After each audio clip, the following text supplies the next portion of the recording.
সুখ, দুঃখ এবং ভালোবাসার সকল প্রকার পার্ট গল্প শুনতে আমাদের চ্যানেলটি সাবস্ক্রাইব করুন এবং পাশে থাকা বেল আইকনটি ক্লিক করে অল নোটিফিকেশন অন করে দিন। হাসালি রে ভাই, এই ঘুষখোরের বাচ্চা, কান খুলে শুনে রাখ। এখানে তো কিছু সংখ্যক পুলিশ মাত্র, তোরা সারা শহরের সব কয়টা পুলিশ মিলেও যদি একত্রে হয়ে আসিস, তাও তোরা এই আকাশের বালু ফালাইতে পারবি না। কারণ তোদের সামনে যে দাঁড়িয়ে আছে সে সাদাসিধা একটা ছেলে আকাশ, কিন্তু তার ভিতরে ভয়ঙ্কর যে হায়নাটা লুকিয়ে আছে তার নাম হচ্ছে আগুন। আকাশের মুখে আগুন নামটা শুনে পুলিশের অফিসার ভয় কয়েক কদম পিছনে চলে যায়, আর আকাশের পাশে যে পুলিশগুলো ছিল তারা দৌড়ে আকাশের পাশ থেকে সরে যায়। সবাই যেন কোনো এক ভয়ঙ্কর হায়নার সামনে পড়ে গেছে, যার রক্তের নেশা একবার উঠলেই পুরো দুনিয়াদারি শ্মশানঘাট বানিয়ে ফেলবে। পুলিশের অফিসার কাঁপতে কাঁপতে আকাশকে জিজ্ঞেস করে, আপনি যে আগুন, তার প্রমাণ কি? আপনি তো আমাদের ভয়ও দেখাতে পারেন। শোন, আমি আগুনের নাম ব্যবহার করে তোদেরকে ভয় দেখাবে এমন কোন বাপের বেটা এখনো পয়দা হয় নাই। আর নকল নাম ব্যবহার করা তো দূরের কথা। আর তোদের যদি বিশ্বাস না হয় তোদের একটা ডেমো দেখাচ্ছি। পকেট থেকে ফোনটা বের করে প্রাইম মিনিস্টারকে ফোন কর, আর তাকে জিজ্ঞেস কর যে 2017 সালের 2 ফেব্রুয়ারিতে কি হয়েছিল, আর তার চোখের সামনে গুনে গুনে কয়টা লাশ মাটিতে ফেলেছিলাম আমি। এই ঘটনার সাক্ষী একমাত্র প্রাইম মিনিস্টার। পুলিশের অফিসার কাঁপতে কাঁপতে পকেট থেকে ফোনটা বের করে প্রাইম মিনিস্টারকে ফোন লাগায়। স্যার, একজন নিজেকে আগুন দাবি করছে। আমি তাকে জাস্টিফাই করার জন্য প্রমাণ চেয়েছি। সে প্রমাণস্বরূপ আপনাকে 2 ফেব্রুয়ারির কথা জিজ্ঞাসা করতে বলেছে। প্রাইম মিনিস্টার পুলিশ অফিসারের ফোন পেয়ে থতমত খেয়ে যায়। এই অফিসার, তোরা কার সামনে পড়েছিস তা তোরা নিজেও জানিস না। খোদার কসম, আগুন কোনো মানুষ না, সে মানুষরূপী এক ভয়ঙ্কর নরপিশাচ। তোদের জীবনে মায়া থাকলে সেখান থেকে তাড়াতাড়ি পালিয়ে আয়, না হয় পরবর্তী দিনের সকাল দেখার জন্য তোরা একটাও বেঁচে থাকবি না। পুলিশ অফিসার প্রাইম মিনিস্টারের কথা শুনে সোজা দৌড়ে গাড়িতে উঠে পড়ে। তার শরীরের কম্পন যেন আরো দ্বিগুণ হয়ে গিয়েছে, আর তার এখন একটাই মাকসাদ, সে তার নিজের জীবন বাঁচাবে আগে। মাফিয়া গার্ল জাগ গোল্লায় পুলিশ অফিসার নিজে গাড়ি ড্রাইভ করে সেখান থেকে পালিয়ে চলে যায়। পুলিশ অফিসারের দেখা দেখি বাকি সবাইও তাড়াতাড়ি সেখান থেকে অবস্থান ত্যাগ করে, আর কলেজের সবাই চোখ বড় বড় করে আকাশের দিকে তাকিয়ে আছে। তাদের যেন বিশ্বাসই হচ্ছে না যে তারা আগুনকে নিজের স্বচক্ষে দেখছে। রামিসাও পুরোপুরি অবাক। এই, তোমরা সবাই দাঁড়িয়ে দাঁড়িয়ে কি দেখছো? হ্যাঁ, যাও যে যার ক্লাসে যাও। আকাশের কথা শুনে সবাই দৌড়ে যে যার ক্লাসে চলে যায়। নিজেকে যেন নিজের কাছেই কোনো এক ভয়ঙ্কর দানব মনে হচ্ছে। আজ বহু বছর পর আগুন নামটা নিজের সাথে যুক্ত করলাম আবার। এদিকে রামিসা আমার পাশে দাঁড়িয়ে থরথর করে কাঁপছে আর কান্না করছে। রামিসাকে এক টান দিয়ে নিজের বুকের মধ্যে নিয়ে নিলাম। এই পাগলি বউ আমার, কান্না করে না। আমি আকাশ থাকতে তোমার গায়ে কে হাত দিবে? হ্যাঁ, বলেছিলাম না তোমার বিপদে আমি আকাশ একা দাঁড়ালেই যথেষ্ট, তোমার নিজেরও টেনশন করতে হবে না তা নিয়ে। আকাশের কথা শুনে রামিসা আরো শক্ত করে আকাশকে জড়িয়ে ধরে আর পাগলের মতন চুমু খেতে থাকে আকাশের বুকের মধ্যে। আকাশের বুকে চুমু খাচ্ছে আর পাগলের মতন কান্না করছে রামিসা। সে যেন নিজেকে আর কোনোভাবেই কন্ট্রোল করতে পারছে না। চোখের পানি নাকের পানি দিয়ে আকাশের বুক পুরো ভিজিয়ে ফেলেছে। আকাশ প্লিজ, তুমি আমায় কখনো ছেড়ে যেও না। আমি তোমাকে কখনো হারাতে চাই না। এমনিতেও আমি আমার কলিজার ভাইটাকে হারিয়েছি। না বাবুন, কোথাও যাব না তোমায় ছেড়ে। আমি সব সময় তোমার সাথে আছি। হয়েছে, এবার কান্না অফ করো। আকাশের কথা শুনে রামিসা কান্না অফ করে দেয়, কিন্তু ফোপানি কোনোভাবে বন্ধ হয় না তার। পাগলি বউ আমার বলে রামিসাকে কোলে উঠিয়ে নিলাম। তারপর ক্লাসরুমে চলে গেলাম। ক্লাসরুমের সবাই আমাদের দিকে করুণ দৃষ্টিতে তাকিয়ে আছে। মনে হচ্ছে যেন আমার কাছে তারা নিজের প্রাণ ভিক্ষা চাইছে। আরে ভাই, আজব তো, আমি মনে হয় মানুষ পেলে খুন করি, তারা এমন ভয় পাচ্ছে কেন আমাকে? পাশ থেকে একজন বলে ওঠে, ভাই প্লিজ আমাদের কোনো ক্ষতি করিয়েন না, আমরা আপনার কাছে হাত জোর করছি।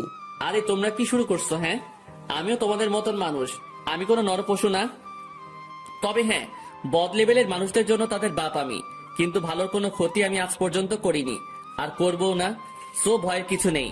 ধন্যবাদ আগুন ভাই। আচ্ছা, তোমরা প্লিজ একটু ক্লাসরুম থেকে বেরিয়ে যাও, আমার রামিসার সাথে কিছু কথা আছে। সবাই আমার কথা মতন ক্লাসরুম থেকে বেরিয়ে যায়। আমি রামিসাকে কোল থেকে নামিয়ে দেই। এই পাগলি, এখনো ভয় আছো তুমি? হ্যাঁ, অনেক ভয়ে আছি, কারণ তুমি তো জেনেই গেছো যে আমি মাফিয়া গার্ল। সো তুমি যদি আমার উপরে কোনো রাগ ছাড়ো। আমার মাথা খারাপ, হ্যাঁ, যে আমি আমার বাবুনির উপরে রাগ ছাড়বো। তবে হ্যাঁ, সত্যি বলতে তোমার উপরে অনেক রাগ জমেছিল আমার, কিন্তু সেসব আর নেই, কারণ তোমার এই পথে আসার রিজন আমি জেনে গেছি। কিন্তু একটা কথা বলো তো, যে তুমি এত কিছু করলে কি করে? সেদিন যখন 3টার সময় তোমার সাথে আমি বসেছিলাম, কিন্তু অন্যদিকে মাফিয়া গার্লের লাইট চলছিল কি করে? সেদিন তুমি যখন বলো আমায় যে তুমি 3টার সময় আমার সাথে দেখা করতে চাও, তখন শুরুতে আমি বারণ করি, কিন্তু পরে ঠিকই হ্যাঁ বলি, কারণ তুমি আমায় সন্দেহ করেছিলে, সেটা আমি বুঝতে পারছিলাম।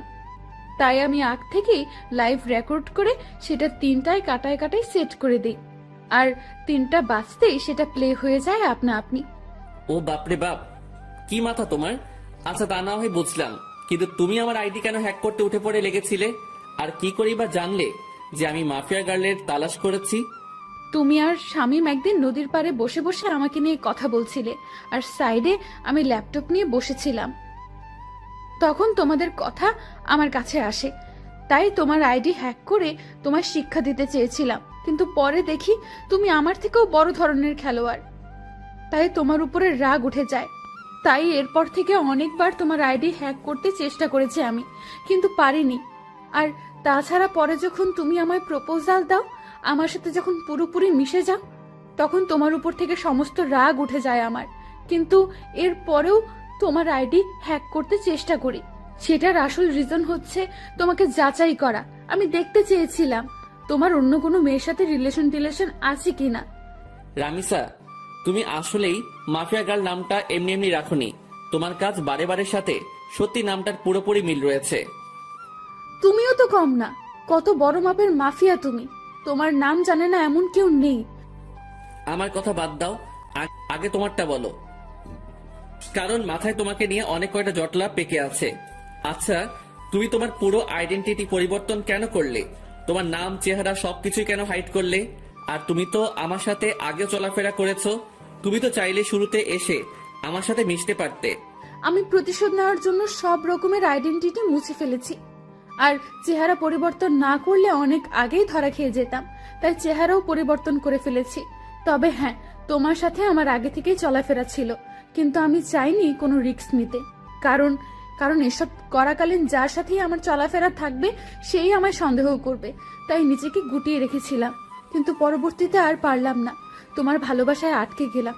হয়তো এটাই আমার সবচাইতে বড় দুর্বলতা হয়ে দাঁড়িয়েছে। দুর্বলতা না, এটাই তোমার কমজোরি ছিল, কারণ তুমি যে মাফিয়া গার্ল সেটা আমি বহু আগে থেকেই জেনে গেছি। কারণ তুমি নিজেই ভেবে দেখো, 1000বার চেষ্টা করে আইডি হ্যাক করতে পারলে না, কিন্তু পরে মিনিটের মধ্যে আইডি হ্যাক করে নিলে, সেটা কি করে সম্ভব? কারণ আমি নিজেই চেয়েছি তুমি আমার আইডি হ্যাক করো, আর আমি তোমার লোকেশন ট্র্যাক করি। যদিও তোমার লোকেশন আলাদা আলাদা কান্ট্রিতে দেখাচ্ছিল, কিন্তু একটা সময় ঠিকই বাংলাদেশের এক্স্যাক্টলি লোকেশন দেখিয়েছে। পরে তোমায় ধরে ফেললাম। তুমি অনেক ভয়ঙ্কর আকাশ। ভয়ঙ্কর না হলে কি কতটা দূর আসতে পারতাম না? কখনোই। ভয়ঙ্কর দেখেই এতটা দূর আসতে পারছি।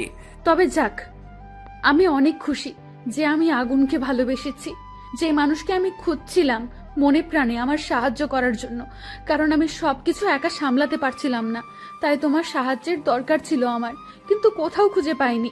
এখন পরিশেষে এসে দেখি সেই মানুষটাই আমার ভালোবাসার মানুষ। রামিসা, যা হয়েছে হয়েছে, আজকের পর আর কখনো ওসব করবে না, কারণ আমি থাকতে তোমার অমন বাজে কাজ করতে হবে না, আমি সব দেখে নিব। আচ্ছা, চলো এবার, আজকে আর ক্লাস করতে হবে না তোমার। আমি তোমার বাসায় পৌঁছে দিয়ে আসছি, আর তোমার বাসায় 2-1 ছেলে পাহারায় ঠিক করে দিয়ে আসছি, তারা তোমার সব সময় দেখভাল করবে।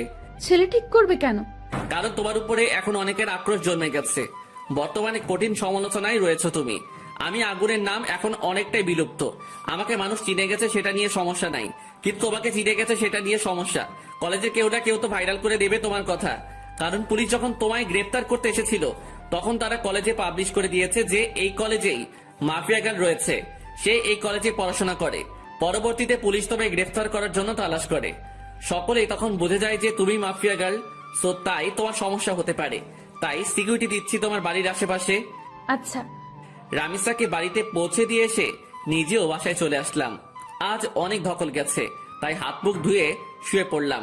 খাবারের কোনো চিন্তা নেই, কারণ এই অবেলায় কিসের খাবার খাবো, তাই শুয়ে ঘুমিয়ে পড়ি।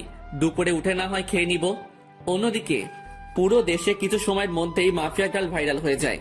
রাফিদের ছেলে পেলে তো মাফিয়া গালের উপরে চরম লেভেলের ক্ষোভ নিয়ে বসে আছে, বাট তারা মাফিয়া গালকে শেষ করে দিবে। তাছাড়া বিভিন্ন গ্যাংস্টাররাও মাফিয়া গালের পিছনে নামে, যে মাফিয়া গালকে তারা মেরে ফেলবে, কিন্তু তাদের একজনেরও কোনো আইডিয়া নেই যে মাফিয়া গালের সাপোর্টে কোনো রাওয়ান তার পিছনে দাঁড়িয়ে আছে। মাফিয়া গালকে মারা তো দূরের কথা, সেই কথা চিন্তা করলেও সাদা কাপড়ের কাপড়ে মুড়িয়ে যাবে সব কয়টা। এসবের কোনো ধারণাই নেই তাদের। সব কয়টা চামচিকা একসাথে বাঘের কাছে বন্দী হওয়ার প্ল্যান করছে। এদিকে হায়নাটা ঘুমাচ্ছে, ঘুম ভাঙলেই সব কয়টার মৃত্যু নিশ্চিত। ঘুম ভাঙলো দুপুর 3টায়। ঘুম থেকে উঠে দেখি হোটেল থেকে খাবার দিয়ে গেছে। উঠে হাত মুখ ধুয়ে খাবার খেয়ে নিলাম। খাবার শেষ করতে না করতেই ফোনটা বেজে উঠলো। ফোনটা রিসিভ করতেই ওপর পাশ থেকে কেউ একজন বলে উঠলো, আগুন ভাই, আমি এই ডিশনার এসপি এনামুল বলতেছি। হ্যাঁ বলেন। ভাই, মাফিয়া গালকে নিয়ে পুরো তোলপাড় উঠে গেছে সারা দেশে। প্রশাসনের সমস্ত কর্মকর্তারা মাফিয়া গালের উপরে ক্ষিপ্ত হয়ে গেছে। তাছাড়া উপর থেকে আদেশ এসেছে মাফিয়া গালকে অ্যারেস্ট করার জন্য, কিন্তু ডিপার্টমেন্ট আপনার ভয়ে কোনো কথা বলছে না, আর কেউ সাহস করতে পারছে না মাফিয়া গালকে অ্যারেস্ট করার, কারণ পুরো ডিপার্টমেন্টের কানে এই খবর পৌঁছে গেছে যে মাফিয়া গালের পিছনে আগুন দাঁড়িয়ে আছে। ভাই প্লিজ, মাফিয়া গালকে প্রশাসনের হাতে সঁপে দিন। স্যার, আমি একবার বলে দিয়েছি যে আমার রামিসার দিকে যে নজর দেবে তার চোখ আমি উপড়ে ফেলবো। সো রামিসাকে, মাফিয়া গার্লকে আমি সঁপে দিব না, কারণ সে আমার ভবিষ্যৎ স্ত্রী। প্লিজ স্যার, বোঝার ট্রাই করুন। মাফিয়া গার্লকে অ্যারেস্ট না করলে অনেক ঝুঁকির মুখে পড়তে হবে আমাদেরকে। সেটা আপনারা বুঝেন আপনাদেরটা, কিন্তু মাফিয়া গার্ল কখনো থানায় যাবে না। রাখলাম ফোন। তারপরে এইডি শোনালো, এসপির মুখের উপরে ফোন রেখে দিলাম। মেজাজ পুরো খারাপ হয়ে গেছে। তার কত বড় বুকের পাঠা যে সে আমায় বলে রামিসাকে আমি তাদের হাতে সঁপে দিতাম, আমার কলিজাকে আমি 4 দেওয়ালের মাঝে বন্দি করে দিতাম। কত বড় সাহস তার! এখন যদি সে সামনে থাকতো, নির্ঘাত সে মারা পড়তো আমার হাতে। না, দেখি একটু রামিসার সাথে কথা বলি। রামিসাকে ফোন লাগালাম। হ্যাঁ কলিজা, বলো। কলিজা, খাওয়া দাওয়া করছো? হ্যাঁ, তুমি? হ্যাঁ, মাত্র খেয়ে উঠলাম। আচ্ছা, তোমার সেখানে কোনো সমস্যা হচ্ছে না তো?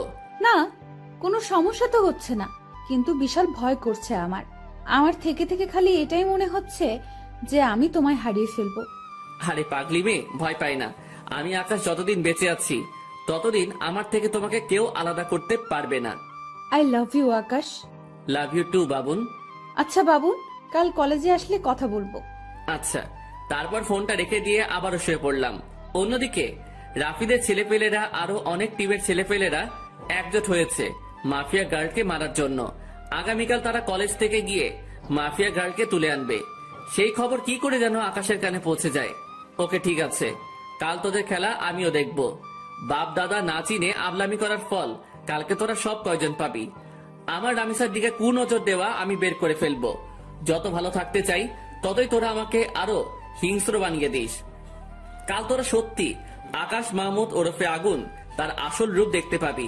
কাল তোদের সব কয়টাকে এমন মাইর মারবো, কবরস্থান পর্যন্ত তোদের লাশ গোছে নিবে না। তোদের ভয়াবহ লাশ দেখে কবরের মাটি পর্যন্ত কান্না শুরু করবে। খালি আগামীকালটা হোক। এইভাবে রাত কেটে গেল। নিলয়কে আমি ফোন করে যা বলার বলে দিয়েছি। সকালবেলায় ঘুম থেকে উঠে রামিসার বাসায় চলে গেলাম। সেই বাড়িতে একাই থাকে, তার মা হয়তো অন্য কোথাও থাকে। সেসব নিয়ে কখনো জিজ্ঞেস করিনি আমি। তারপর রামিসাকে নিয়ে সোজা কলেজে চলে আসলাম। কলেজে এসে ক্লাস করছিলাম, তখনই বাহির থেকে ভাঙচুরের শব্দ কানে আসলো। বাহিরে অনেক ছেলেপেলে মিলে ভাঙচুর শুরু করেছে, আর চেঁচিয়ে চেঁচিয়ে বলছে, মাফিয়া গান, তুই নিজেকে তাড়াতাড়ি আমাদের হাতে সঁপে দে, না হয় আজ এই কলেজে মাঠ মর্গে পরিণত হবে। একটার পর একটা লাশ খালি ফেলবো আজ। আকাশ, এখন কি করব আমি? আজ তো আমার আর রক্ষা নাই। অনেক ছেলেপেলে মিলে আমায় মারতে এসেছে। কলিজা, আমি কি তোমায় হারিয়ে ফেলবো? রামিসা, কিচ্ছু হবে না। তুমি ক্লাস থেকে হয়ে তাদের সামনে যাও, আমি পিছনে পিছনে আসছি। তোমার ভয়ের কোনো কারণ নেই, আমি তোমার সাথে আছি, মাথায় রেখো। আচ্ছা। রামিসা ক্লাসরুম থেকে বের হয়ে ছেলেপেলের সামনে যায়। এদিকে পুরো কলেজের সমস্ত ছেলেপেলে ভয়ে চুপসে আছে। রামিসা ক্লাসরুম থেকে বের হতেই ছেলেপেলে রামিসার দিকে তেড়ে ফুড়ে আসে তাকে মারার জন্য। ঠিক তখনই আকাশ গিয়ে রামিসার সামনে দাঁড়ায়। এই তুই কে রে? সর তুই মাফিয়া গালের সামনে থেকে। এই মাফিয়া গাল রাফিদ ভাইকে মেরেছে, এই মেয়ের নিস্তার নাই। এই মেয়েকে আজ আমরা জমের বাড়ি পৌঁছে দিব। কি তোদের জীবনের মায়া নাই মনে হয়? তোরা কি সত্যি জেনে শুনে মাফিয়া গার্লকে মারতে এসেছিস? এই স্যামরা বক বক না করে মাফিয়া গালের সামনে থেকে সর, না হয় তোর খেলও খতম করে দিব। হাসাইলি ভাই, তোরা তাহলে সত্যি না জেনে এসেছিস যে মাফিয়া গালের সাথে কে দাঁড়িয়ে আছে? ভাই শোন, নিজের জীবনকে ভালোবাসলে দৌড়ে পালা এখান থেকে তাড়াতাড়ি, না হয় খোদার কসম দুনিয়ার মুখ আর দেখবি না তোরা। এই কে রে তুই? হ্যাঁ, এত বড় লেকচার কাদের সামনে দিচ্ছিস তুই? হ্যাঁ, একবার তাকে দেখতো কত ছেলে পেলে আমরা। এই বেটা শোন, আগুন কোনো ছেলেপেলেদের গুনে না, সে একা কয়েকটাকে একা গিলে খেতে পারে। ছেলেটা আকাশের মুখে আগুনের নাম শুনে থতমত খেয়ে যায়, সে ভয়ে পিছু কয়েক কদম পিছনে সরে যায়। দেখ, তোর নাম বহু শুনেছি, কিন্তু সেই সময় পুরনো হয়ে গেছে। তোকে আর কেউ ভয় পায় না এখন। লোকে পেতে পারে কিন্তু আমরা পাই না। দেখ, কত ছেলে পেলে আমাদের, সব কয়টা মিলে তোর ওপরে ঝাঁপিয়ে পড়লে তুই আমাদের কিছুই করতে পারবি না। হ্যাঁ ঠিক বলেছিস যে আমি তোদের সব কয়টার সাথে একা পারবো না, কিন্তু আমি তো একা না। একবার আশেপাশে চোখ পাকিয়ে দেখতো ভালো করে। ছেলেটা তার চারপাশে দেখে ভয় কাঁপতে কাঁপতে মাটির মধ্যে বসে পড়ে, কারণ তারা মাত্র কয়েক শতাধিক ছেলে পেলে। সে পাশে তাকিয়ে দেখে পুরো একটা দানবের দল কালো কোট টাই পরে মেশিন হাতে নিয়ে দাঁড়িয়ে আছে। একটা ইশারা পেলেই সব কয়টার খুলি উড়িয়ে দিবে দানবগুলো। ভাই, আমাদের মাফ করে দেন, আমাদের ভুল হয়ে গেছে, আর কোনোদিন এমন ভুল আর করব না। কিরে, হাওয়া ছুটে গেল এত তাড়াতাড়ি? ভাই সত্যিই আমাদের ভুল হয়ে গেছে, আমরা এমন ভুল দ্বিতীয়বার আর কোনোদিন করব না। তোদের কোনো মাফ নেই, তোরা আমার কলিজাকে মারতে এসেছিস, তোদের তো মরতে হবে। আগুন ভাই, আপনার কাজ হতে জোর করে ভিক্ষা চাইছি, আর কোনোদিন এমন ভুল করব না। একটা বারের মতন সুযোগ দেন আমাদের, আর কোনোদিন এমন ভুল করা তো দূরের কথা, মাফিয়া গালের দিকে চোখ তুলেও তাকাবো না। ঠিক আছে তো? হ্যাঁ ভাই। এবারের মতন মাফ করে দিলাম, যা এবার এখান থেকে সব কয়টা লেজ গুটিয়ে পালা। আকাশের কথা শুনে সবাই মিনিটের মধ্যেই জায়গা খালি করে ফেললো, কারণ তারা জানে যে আর এক মুহূর্ত এখানে থাকলে তাদের লাশ মাটিতে পড়বে, তাই সবাই লেজ গুটিয়ে পালিয়েছে। এদিকে রামিসা তো পুরাই অবাক আকাশের কর্মকাণ্ড দেখে। সে খুশিতে আকাশকে জড়িয়ে ধরে। কলিজা, আমি তোমায় অনেক বড় বিপদের মুখে ফেলে দিলাম, তাই না? না রামিসা, সেসব কিছুই না। বিপদ মানুষের জীবনে আসেই, আর পেরেশান জিনিসটা মানুষেরই বহন করতে হয়। হয়তো আমারও সাময়িক সময়ের জন্য বহন করতে হচ্ছে, কিন্তু এতে আমার কোনো কষ্ট বা দুঃখ নাই, কারণ পেরেশান আমার কাঁধে উঠলেও আমি আমার প্রিয় মানুষটাকে সেভ করতে পেরেছি। আকাশ, আমি অনেক বেশি ভালোবাসি রে তোমাকে, অনেক বেশি ভালোবাসি। আমি অনেক বেশি ভালোবাসি তোমায় রামিসা। হয়েছে, চলো এবার ক্লাসে যাই। রামিসাকে নিয়ে ক্লাসের দিকে রওনা দিলাম। ঠিক তখনই ছুটির ঘন্টা বেজে উঠলো।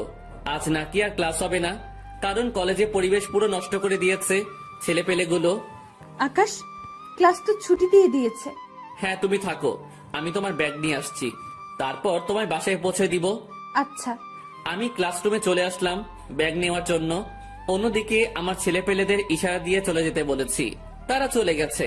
আমি ক্লাসরুম থেকে ব্যাগ এনে রামিসাকে নিয়ে কলেজ থেকে বের হয়ে গেলাম। রামিসা চলো রিক্সায় করে তোমায় আজ বাসা অব্দি পৌঁছে দিয়ে আসি। না, রিক্সায় যাব না আমি, চলো আজ হেঁটে হেঁটে প্রেম করতে করতে বাসায় যাব। আচ্ছা চলো। তারপর রামিসাকে নিয়ে তার বাসার উদ্দেশ্যে রওনা হলাম। দুজনেই হেঁটে হেঁটে গল্প করে করে বাসার দিকে যাচ্ছি। ঠিক তখনই সামনে অনেক কয়েকটা ছেলেপেলেকে দেখতে পেলাম। সেখানে রাফিদের ছেলেপেলেরাও আছে, যারা রামিসাকে মারতে এসেছিল। কিরে, তোরা আবার এখানে কি করছিস?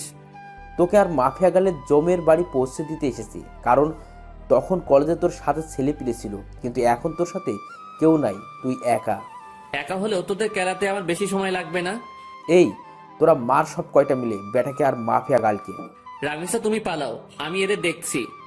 না, আমি তোমায় একা ছেড়ে কোথাও যাব না। রামিসা, আমি তোমায় পালাতে বলেছি। এটা বলতে না বলতে ছেলেপেলেরা আমার কাছে চলে আসে মারার জন্য। আমিও কম কিসে কেলাতে শুরু করলাম উড়াধুরা। 10-15টাকে একাই মেরে মাটিতে ফেলে দিয়েছি, আরো কয়েকটা এগিয়ে আসছে মারার জন্য। ওকে, তোদেরও জমের বাড়ি পাঠাবো দাঁড়া। ওদেরকে মারতে যাব, ঠিক তখনই পিছন থেকে কেউ একজন কাঠ জাতীয় কিছু একটা দিয়ে মাথার মধ্যে আঘাত করে। পিছনে ফিরে দেখি রামিসা। আমি ধপাস করে মাটিতে পড়ে গেলাম, মাথা দিয়ে চুইয়ে চুইয়ে রক্ত পড়তে আরম্ভ করলো। রামিসা, তুমি এটা আমার সাথে কি করলে? রামিসা পৈশাচিক হাসি হাসছে। এই হারামির বাচ্চা, চুপ, একদম চুপ। কিসের রামিসা? হ্যাঁ, কিসের রামিসা? রামিসা নামের এখানে কেউ নাই। যার সাথে তোর এতদিন লুতুপুতু সম্পর্ক ছিল সে হচ্ছে ডার্ক ডেভিল মাফিয়া গার্ড। সে সবার উপরে হুকুম মতো চালায়, কারোর হুকুমে সে চলে না। তুই কি ভেবেছিস আমায়? আমি সত্যিই তোকে ভালোবাসি? তাহলে সেটা ভুল। মরার আগে একটা কথা কান খুলে শুনে রাখ, আমি কোনো রামিসা নামিসা না। আমি হচ্ছি তোর জম, মাফিয়া গার্ড, যাকে কেউ বশে আনতে পারে না। আর তুই ভাবলি কি করে যে আমি তোর বশে আসব? বহু সাধনার পর তুই আগুনকে হাতে পেয়েছি। অনেক সাকসেস প্ল্যান করতে হয়েছে এর জন্য আমার। তোর রক্ত খাওয়ার জন্য দীর্ঘ কয়েক মাস ধরে অপেক্ষা করতে হয়েছে আমাকে। আজ ফাইনালি সেদিন এসেছে। আজ তোর রেহাই নাই। আজকের পর সারা দেশে মাফিয়া গার্লকে সবাই এক নামে চিনবে, যে কিনা শহরের নামকরা গ্যাংস্টার ওরফে আগুনকে টপকে দিয়েছে। রামিসার কথা শুনে নিজেকে আর স্থির রাখতে পারলাম না, সাথে সাথে চোখ মুখ বন্ধ হয়ে গেল। এরপর আর কিছু মনে নেই। অন্যদিকে নিলয় ছেলে পেলে নিয়ে আকাশের পিছু পিছু আসছিল। তার কেন জানি মনে হচ্ছিল যে রাফিদের ছেলে পেলে কিছু একটা করতে পারে। অবশেষে তার সন্দেহটা সত্যি হলো। নিলয় দেখতে পেল যে আকাশকে রাফিদের ছেলে পেলে মিলে মেরে রাস্তায় ফেলে মারছে। এটা দেখতে পেয়ে নিলয় আর তার সাথে সমস্ত ছেলেপেলেরা সেদিকে দৌড়ে যায়। নিলয় আর তার ছেলেপেলেদেরকে দেখে রাফিদের ছেলেপেলে আর মাফিয়া গার্ল তাড়াতাড়ি সেখান থেকে পালিয়ে যায়, কারণ তারা ভালো করেই জানে যে আগুনের ছেলেপেলের সাথে তারা কখনোই পেরে উঠবে না। তাই তারা সেখান থেকে পালিয়ে যায়। এদিকে নিলয় আকাশের এই অবস্থা দেখে তাড়াতাড়ি হসপিটালে নিয়ে আসে। হসপিটালে আনার পর আকাশকে ইমার্জেন্সিতে নিয়ে যাওয়া হয়। তার মাথায় অনেকখানি ক্ষত হয়েছে। ডক্টররা ছোটখাটো একটা অপারেশন করে তাকে হসপিটালের বেডে দিয়ে দেয়, কিন্তু এখনো তার জ্ঞান ফিরেনি। দেখতে দেখতে 3 দিন পার হয়ে যায়। অবশেষে আকাশের জ্ঞান ফিরে আসে। চোখ মেলে তাকিয়ে দেখি 4 দেওয়ালের মাঝে শুয়ে আছি। পাশে নিলয় আরো ছেলেপেলেরা বসে আছে। ভাই এখন কেমন লাগছে আপনার? হ্যাঁ ভালো, কিন্তু আমি কোথায় আছি এখন? আর তোরা এত ছেলে পেলে এখানে কি?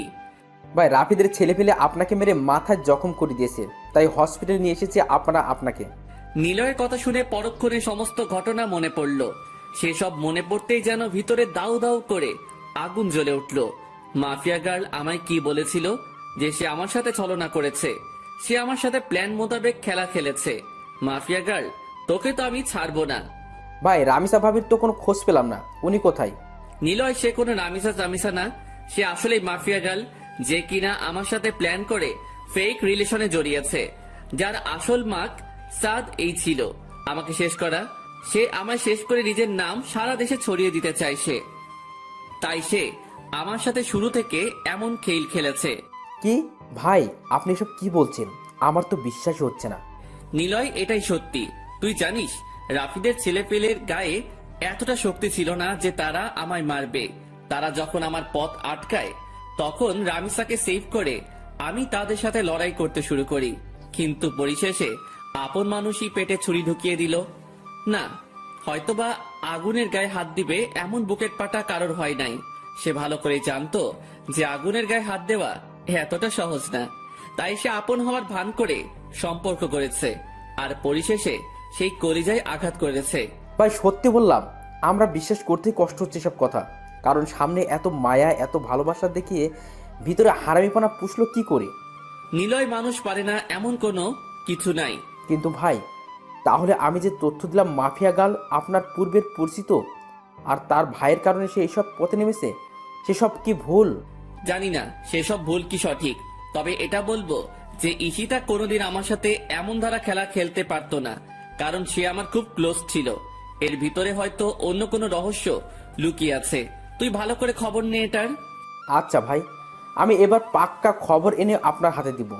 ওকে ঠিক আছে, তা না হয় দিস, কিন্তু এখন আমাকে হসপিটাল থেকে ডিসচার্জ করার ব্যবস্থা কর। ভাই প্লিজ আপনি 2-1 দিন হসপিটালে থাকেন, আপনার অবস্থা বেশি একটা ভালো না। ডক্টরও বলেছে আপনাকে যেন আমরা 2-1 দিন হসপিটালে রাখি। আচ্ছা ঠিক আছে, আমি হসপিটালে আছি, আর তুই গিয়ে মাফিয়া গার্লের খোঁজ লাগা। ওকে ভাই। নিলয় হসপিটাল থেকে চলে গেল।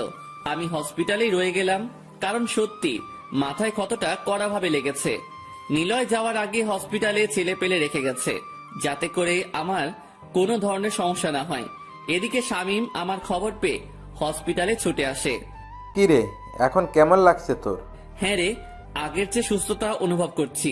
যাক, শুক্রিয়া আল্লাহর কাছে। কিন্তু আকাশ, তুই আমাকে তোর আসল পরিচয় বলিস নাই কেন? শামীম, সব জায়গায় সবকিছু বলতে হয় না। আর তাছাড়া তুই না, শুধু ভালো ভালো মানুষরাই আমার পরিচয় জানে না। তাই বলে আমাকেও বলবি না? সরি রে, আসলে নিজেকে হায়না পরিচয় দিতে ভালো লাগে না, তাই বলিনি তোকে। হয়েছে, থাক। কিন্তু রামিসা তোর সাথে এমনটা কেন করলো? আর রামিসাই নাকি মাফিয়া গাল? সে আমায় মেরে নিজের নাম ছড়াতে চেয়েছে মানুষের কাছে, তাই সে আমার সাথে ভালোবাসার নাটক করে পেটে ছুরি মেরেছে। আর সেই মাফিয়া গার্ল কিন্তু সে রামিসা না, সে আমার সাথে ফেক আইডেন্টিটি নিয়ে চলাফেরা করেছে। বাপ রে বাপ, কি খতরনাক মেয়ে রে বাবা। কিন্তু আমি একটা কথা বড়াই করে বলতে পারি, আগুনের সাথে পাঙ্গা নিয়ে সে নিজের কাল ডেকে নিয়েছে। সে হয়তো ভুলে গেছে আগুন কে, আর সে কত বড় মাফিয়া ছিল। সে শুধু কাল না, তার জীবনের সবচাইতে বড় ভুলটা করে ফেলেছে। তাকে যদি একবার হাতের সামনে পাই, তাহলে সেদিনই তার শেষ দিন হবে। সে আমার ভালোবাসা দেখেছে, কিন্তু হিংস্রতা এখনো দেখেনি। সেটাও এবার দেখতে পাবে সে। আচ্ছা শোন, আমি এখন বাসায় যাচ্ছি। রাতের বেলায় এখানে এসে থাকবো আমি। না, তোর আর কষ্ট করে আসতে হবে না, আমার ছেলেপেলেরা আছে। আকাশ, তুই কি আমার বন্ধুত্বের দায়িত্ব থেকে হাঁটাতে চাইছিস? আরে না রে পাগল, সেটা না। এত ছেলেপেলে থাকতে তুই রাতে কষ্ট করে হসপিটালে থাকবি কেন? আমি থাকবো তো থাকবোই। রাতে আমি আসছি হসপিটালে। আচ্ছা ঠিক আছে। তারপর শামীম চলে গেল। এদিকে আমি শুয়ে বসে সময় কাটাচ্ছি। তৎক্ষণাৎ মনে পড়লো মাকে বলেছিলাম যে গত সপ্তাহে বাড়ি যাব আমি। ধ্যাত, কি করে বসলাম আমি। এই অবস্থায় বাড়ি গেলে মা আরো পাগলামো করবে। কিন্তু কি করব, কথা যে দিয়ে ফেলেছি। না, আমি কাল বাড়ি যাব। এভাবে সারাদিন কেটে গেল। রাতের বেলায় শামীম এসে হসপিটালে থাকলো। পরের দিন সকালবেলায় ডক্টর এসে চেক আপ করে বলে গেল আরো একদিন হসপিটালে থাকতে। কিন্তু আমি তো আর থাকবো না, হসপিটালে আমার দম আটকে আসছে। ডক্টর থেকে বলে করে রিলিজ করিয়ে নিয়ে বাড়ির উদ্দেশ্যে রওনা হলাম। ছেলেপেলেরা বাড়ি পর্যন্ত পৌঁছে দিয়ে গেল আমায়, আর শামীম সে তার বাড়িতে চলে গিয়েছে। বাড়ি পৌঁছাতেই আম্মু এসে আমায় ঝাপটে জড়িয়ে ধরে কান্না শুরু করে দিল। বাবা, তুই এসেছিস? আজ কতদিন পর তোকে দেখছি, কিন্তু তোর মাথায় ব্যান্ডেজ কেন? কি হয়েছে তোর? মা, একটু চোট পেয়েছি। কি করে চোট পেলি তুই? হ্যাঁ, আবার কোনো মারামারি করেছিস তুই? না আম্মু, গাড়ির সাথে ধাক্কা খেয়ে এমনটা হয়েছে। সাবধানে চলাফেরা করতে পারিস না তুই? হ্যাঁ, এখানে কি তোকে বলে কয়ে সতর্ক করতে হবে? মা, আচমকা গাড়ি এসে ধাক্কা দিয়েছে, তো এতে আমি কি করব বলো? শয়তান ড্রাইভার আমার ছেলেকেই চোখে পড়েছে। তার ধাক্কা মারার জন্য একবার খালি হাতের সামনে পাই, ঠাটিয়ে লাগিয়ে দিব কয়েকটা। মা প্লিজ, তুমি শান্ত হও। আজ কতদিন পর তোমায় কাছে পেয়েছি, এখনো যদি এমন রাগারাগি করো তাহলে কেমন দেখায়? তো খচ্চর বেটা আমার ছেলেকে মারলো কেন? ওর কি চোখ নাই? আরে মা, ভুল করে মেরে দিয়েছে, প্লিজ তুমি শান্ত হও। যা, শান্ত হলাম। এবার গিয়ে ফ্রেশ হয়ে আয়। তোর বাবাও অফিস থেকে ফিরেছে হয়তো, তারপর একসাথে সবাই মিলে খেয়ে নিব। আচ্ছা, কিন্তু তাহিয়া কই? তাহিয়া আমার ছোট বোনের নাম। উপরের রুমে আছে হয়তো। আচ্ছা, তারপর ফ্রেশ হয়ে উপরে চলে গেলাম। উপরে গিয়ে দেখি তাহিয়া ফোনে কি যেন করছিল। সে আমায় দেখতে পেয়ে দৌড়ে এসে আমায় জড়িয়ে ধরলো। এই কুত্তা হারামি, তোর এতদিন পর বাড়ি ফেরার সময় হয়েছে তাই না? একদম ভুলেই গেছিস তুই আমাকে। আগের মতো না ভালোবাসিস না তুই। আরে পাগল, পড়ালেখা নিয়ে খুব চাপে থাকি রে, তাই তেমন একটা খোঁজ খবর নেওয়া হয় না কারোর। পড়ালেখা তো তুই একাই করিস, আর আমরা তো ঘোড়ার ঘাস কাটি। আরে স্কুলের পড়া আর কলেজের পড়ার কত ডিস্টেন্স তুই জানিস? হ্যাঁ, কত মেহনত করতে হয় আমাদের পড়ালেখা নিয়ে। হয়েছে, থাক আর লেকচার দিস না। সো কতদিন থাকবা তাই বলো? আছি কিছুদিন। হ্যাঁ, তাহলে বেশ মজা হবে। কিন্তু ভাইয়া, তোর মাথায় কি হয়েছে রে? গাড়ির সাথে ধাক্কা খেয়ে মাথায় একটু চোট পেয়েছি। এত বড় দামড়া পাঠা, সে এখনো দেখে শুনে চলতে জানে না। ছি, কি শরম। একদম মাইন লাগাবো তাকিয়া তোকে। সত্যি বললেই সবাই খালি মারতে চায়। তোকে যে কি বলবো ভেবে পাই না। আচ্ছা চল নিচে চল, আব্বু আসার সময় হয়েছে। তারপর সবাই মিলে খেতে বসবো। তারপর ভাই বোন দুজনেই নিচে চলে গেলাম। একটু পর আব্বু আসলো। আব্বুরও একই প্রশ্ন যে আমার মাথায় কি করে চোট লেগেছে। আব্বুকে বলতে যাবো, তার আগেই আম্মু আব্বুকে বলে দিয়েছে। তোমার ছেলেকে এক বদমাইশ ড্রাইভার মেরে দিয়েছে, তাই সে মাথায় চোট পেয়েছে। দেখে শুনে চললেই তো পারিস। কি যে বলবো ভেবে পাই না। সবাই দেখি ঘুরে ফিরে একই কথা, তাই চুপ করে রইলাম। এভাবে 2 দিন কেটে গেল। বাসার সবাই আমাকে পেয়ে তো খুশির সীমা নাই। আমারও বেশ আনন্দ হচ্ছে মা বাবাকে পেয়ে। 3 দিনের মাথায় হঠাৎ আমাকে নিলয় ফোন দিল। হ্যাঁ নিলয়, বল। ভাই অনেক বিশ্রী একটা জিনিস হাতে এসেছে। কি তথ্য পেয়েছিস বল। ভাই বলার আগে আপনার কাছে পুরো জোর ক্ষমা চাচ্ছি, প্লিজ ভাই আপনি আমাকে মাফ করে দিবেন। আরে বলবি তো কি হয়েছে। ভাই গতবার আমি নিজের বলে মাফিয়া গালের তথ্য পাইনি।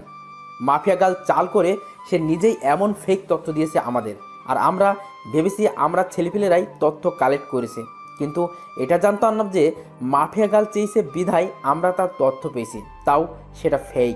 মানে কি? ভাই মানে হলো মাফিয়া গাল চাল চেলেছে আমাদের সাথে। সে আপনার খোঁজ বের করার জন্য ঈশিতার নাম ব্যবহার করেছে। সে বহুদিন ধরে আপনার খোঁজ করছিল, কিন্তু সে পায়নি, কারণ আপনার বিষয়ে তেমন কেউ জানে না।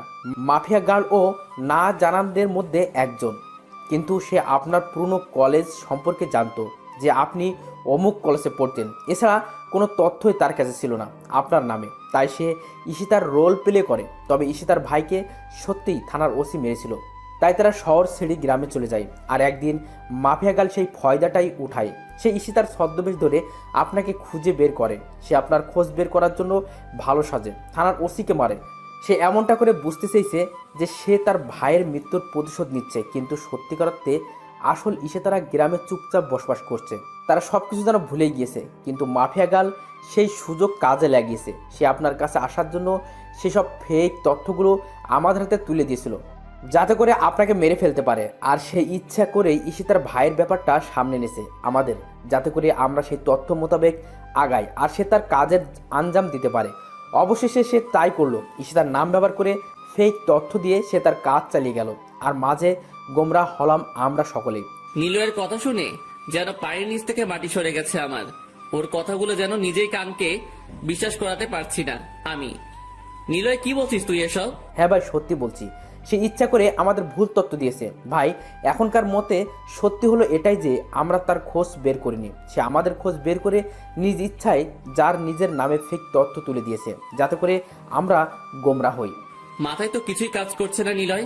কিন্তু একটা জিনিস ধরলাম, সে ঈশিতা, সেটা প্রমাণ করার জন্য থানার ওসিকে আর রাফিদকে মেরেছে। কিন্তু তারপরে গিয়ে রাফিদের ছেলে পেলে সাথে কি করে সে উঠা বসা করছে। আর রাফিদের ছেলে পেলে তো তাকে মারার জন্য হাই হুতাশ করছিল। কিন্তু এখন দেখি সবকিছুই উল্টো। চোরে চোরে খালাতো ভাই আর মাঝে এসে আমার উপরে হামলা করলো। ভাই রাফিদের ছেলেপিলে আমরা মাফিয়া গাল একজোট হওয়ার পিছনেও হয়তো ভয়ঙ্কর কোনো রাজ লুকিয়ে আছে, কারণ মাফিয়া গালের জন্য কোনো কিছুই অসম্ভব না। এখন সে যদি আপনার মতো মানুষের সাথে ছলনা করতে পারে, তাহলে রাফিদের ছেলেপিলে আর কি। আচ্ছা নিলয়, ফোন রাখলাম। আমার মাথায় আর কিছু কাজ করছে না। আমি আগে নিজেকে সামলাই, আর তুই মাফিয়া গার্লের তালাশ কর। একবার যদি ধরতে পারি মাফিয়া গার্লকে, তাহলে 100% ধরে রাখ তার যৌরঙ্গের মধ্যে পেরেক মেরে তাকে আমি চৌরাস্তার মোড়ে লটকে রাখবো। আচ্ছা ভাই, আমি তালাশ করছি মাফিয়া গালের। আমি আমার বেস্ট লাগিয়ে দিব মাফিয়া গালকে খুঁজে বের করার জন্য। নিলয়ের সাথে কথা শেষ করে চুপচাপ খাটের উপরে বসে আছি। বসে বসে সব কিছুর হিসেব মিলাচ্ছি। অন্যদিকে মাফিয়া গার্ল তার আড্ডায় বসে পৈশাসিক হাসি হাসছে। আগুন, তোর কলিজায় বসে যদি তোর মাথায় বাড়ি দিতে পারি, তাহলে তুই শিওর থাক যে আগামীবার বাড়িটা একদম বারবার জায়গায় দিব, আর তুই তৎক্ষণাৎ দুনিয়া ছেড়ে পালাবি। মাফিয়া গার্ল এত বড় খেলা খেললো, আমরা সাথে ঈশিতার নাম নিয়ে। না, ওর একটা কিছু করতেই হবে। ওর জন্য নিজে একটা ফাঁদ পেতে রাখবো। এবার দেখবো মাফিয়া গার্ল তুই পালিয়ে যাস কোথায়। আগুন নিয়ে খেলা করার ফল তুই পাবি এবার। কিন্তু আরেকটা জিনিস মাথার মধ্যে ঘুরপাক খাচ্ছে, যে ঈশিতা কোথায় আছে। আর তার নাম নিয়ে মাফিয়া গার্ল আমার সাথে এত বড় খেলা করে ফেললো, কিন্তু আমি বুঝতেও পারিনি। না, একবার ঈশিতার সাথে দেখা করা দরকার। ঈশিতাকে মনে জায়গা দিয়ে যখন এত বড় বিপদের মুখে পড়েছি আমি, তাহলে ঈশিতাকে বিয়ে করব এবার। কারণ মনে তো ঈশিতার অস্তিত্ব ছিল, মাফিয়া গালের কোনো অস্তিত্ব ছিল না। সো তাকে নিয়ে ভবিষ্যৎ প্ল্যান করব আমি। এসব নিয়ে ভাবছিলাম, তখনই ফোনটা বেজে উঠলো। ফোনটা হাতে নিয়ে নাম্বার চেক করলাম। নাম্বার চেক করতেই ভিতরটা ধুপ করে মোচড় মেরে উঠলো, কারণ নাম্বারটা আন্ডারওয়ার্ল্ডের একজন বড় মাফিয়ার নাম্বার। সে হঠাৎ আমায় ফোন দিল কেন? না, একবার কথা বলেই দেখি। তারপর ফোনটা রিসিভ করলাম। ফোন রিসিভ করার পর সে আমায় যা বলল তা শুনে আর জায়গার মধ্যে স্থির থাকতে পারলাম না। ধপাস করে খাটের উপরে বসে পড়লাম। এসব শুনবার জন্য যেন আমি মোটেও প্রস্তুত ছিলাম না। ও আল্লাহ, এ তো দেখি আমার অগোচরে সব মাফিয়াদের খেলা। আগুন ভাই, আপনি একটু সাবধানে থাকবেন, কারণ সমস্ত মাফিয়ারা আপনার পিছনে উঠে পড়ে লেগেছে। সবাই চায় আপনাকে মেরে মাটিতে মিশিয়ে দিতে। তবে আমি আপনার ক্ষমতা সম্পর্কে জানি, কিন্তু তারপরেও হয়তো একবার আপনি পেরে উঠবেন না, কারণ আপনার বিপরীতে অনেক কয়েকজন দাঁড়িয়ে গেছে।